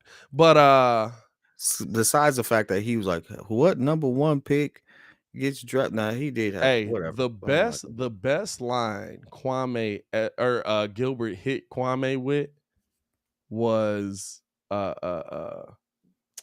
dang, I just had it. What did he say? When you said the first round thing, it put a whole nother line in my mind. Oh, he said 40-year-old you is trying to fight back for what 20-year-old you couldn't do. Stop getting mad at everybody. It's like, it's too late. That's a bar. He said 40-year-old you is trying to fight back for what 20-year-old you couldn't do. Stop trying to fight everybody. Dog, that's so hard of a line right there. But I just think like if you trade Bron, right? One, Bron is very tradable still.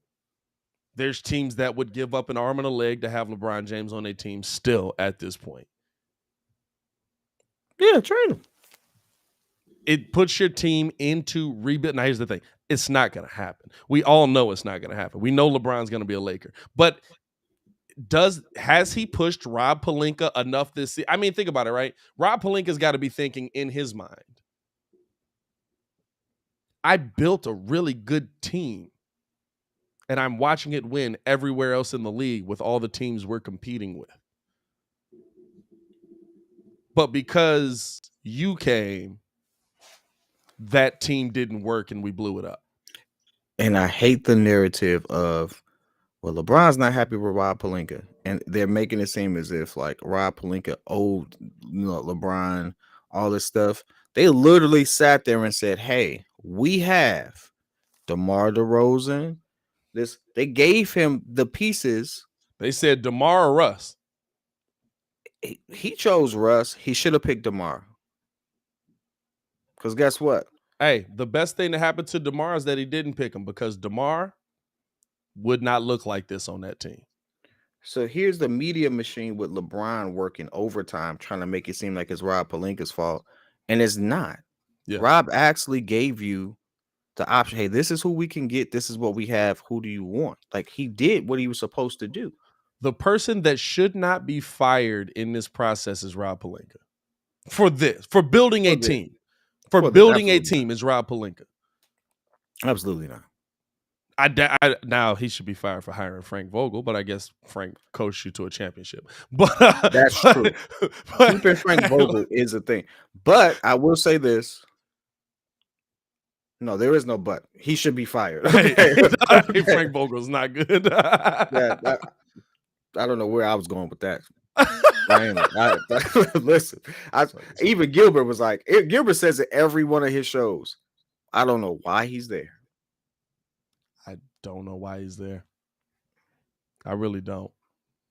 And it's not the problem. The problem is you had backup for AD and never played them well. You did. You had two big men on that team.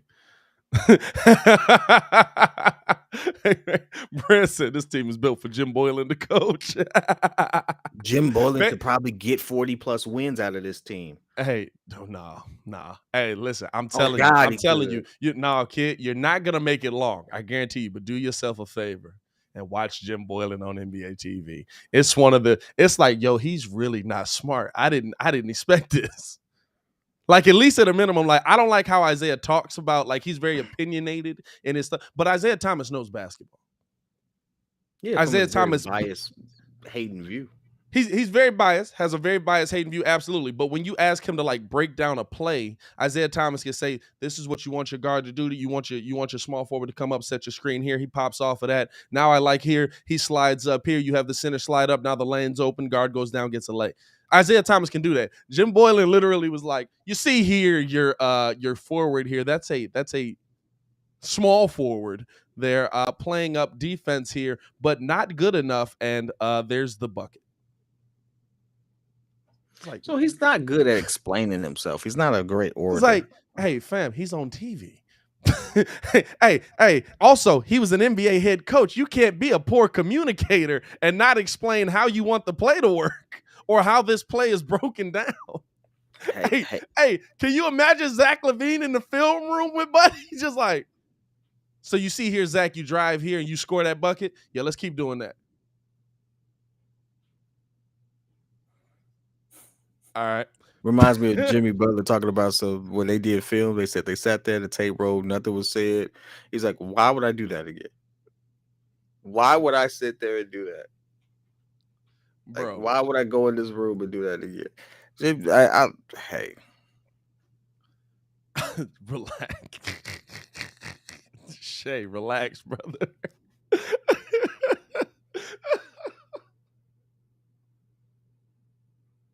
Wow, dog. Shout out to Shay, dog. That's a bar. Oh, shout out to Shay, man. We love you, brother. We love everybody on this show, man. We got, hey, I appreciate y'all for tuning in and showing love. We got like 3 minutes. That's a bar, Shay. That's funny. I'm sorry. I feel dirty, like I shouldn't laugh at it, but he put it up there. Hey, I'm telling you, dog, legitimately, go watch Boylan break down film on NBA TV.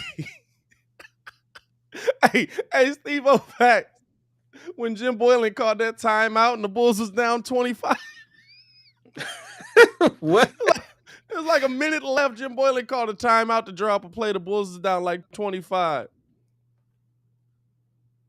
And with that mug, and Zach LaVine just looked at him like, why are you calling timeout? What are you teaching us right now? What are you teaching us? Like, dog, it was wild. I gotta see this. I got Jim Boylan, Zach LaVine. Yeah, Jim Boylan, Jim Boylan calls timeout. It was so funny, man. It was so funny. Zach just looked at that man like, what are you doing? Why are we calling timeout right now? Hey, man, if y'all in here, man, hit the like button, subscribe to the page. We're trying to get the 25K subscribers by the end of the year, and we want your help with it. We're giving away the Iodo Sumo jersey the second that we get to 13K. We're going to start doing some trivia when we get to about 25K. So share up the shows, man. Share up the clips. Share up everything that we drop. Send it out to your Bulls chat. Drop it in your Bulls Discords. Drop it in all that stuff, man. All that stuff. We appreciate that love, dog. Fan, look at Bulls fans. Just dying laughing at my man's like, Jim Boylan was such a clown, dog. My God, he was bad. We'll be back Monday. You saw it? You seen it? Yeah. We'll be back Monday, but we will not be on at 6. We will be on from 11 to 1. 11 to 1. We sleeping in on a Monday. Not really, but sleep a little bit later. We'll be on from 11 to 1 Monday, breaking down stuff from the weekend, breaking down some Bulls basketball, I'm assuming, because we'll be watching that on Saturday. Bulls play Memphis Saturday, so stay tuned and stay in tune with us for that, man. We appreciate all the love. As always, it's your boy, Pat the Designer, joined by the pettiest man in the business, Mr. P. Kid. Ayo, Chicago. Y'all stay safe out there, man. Peace. Gang.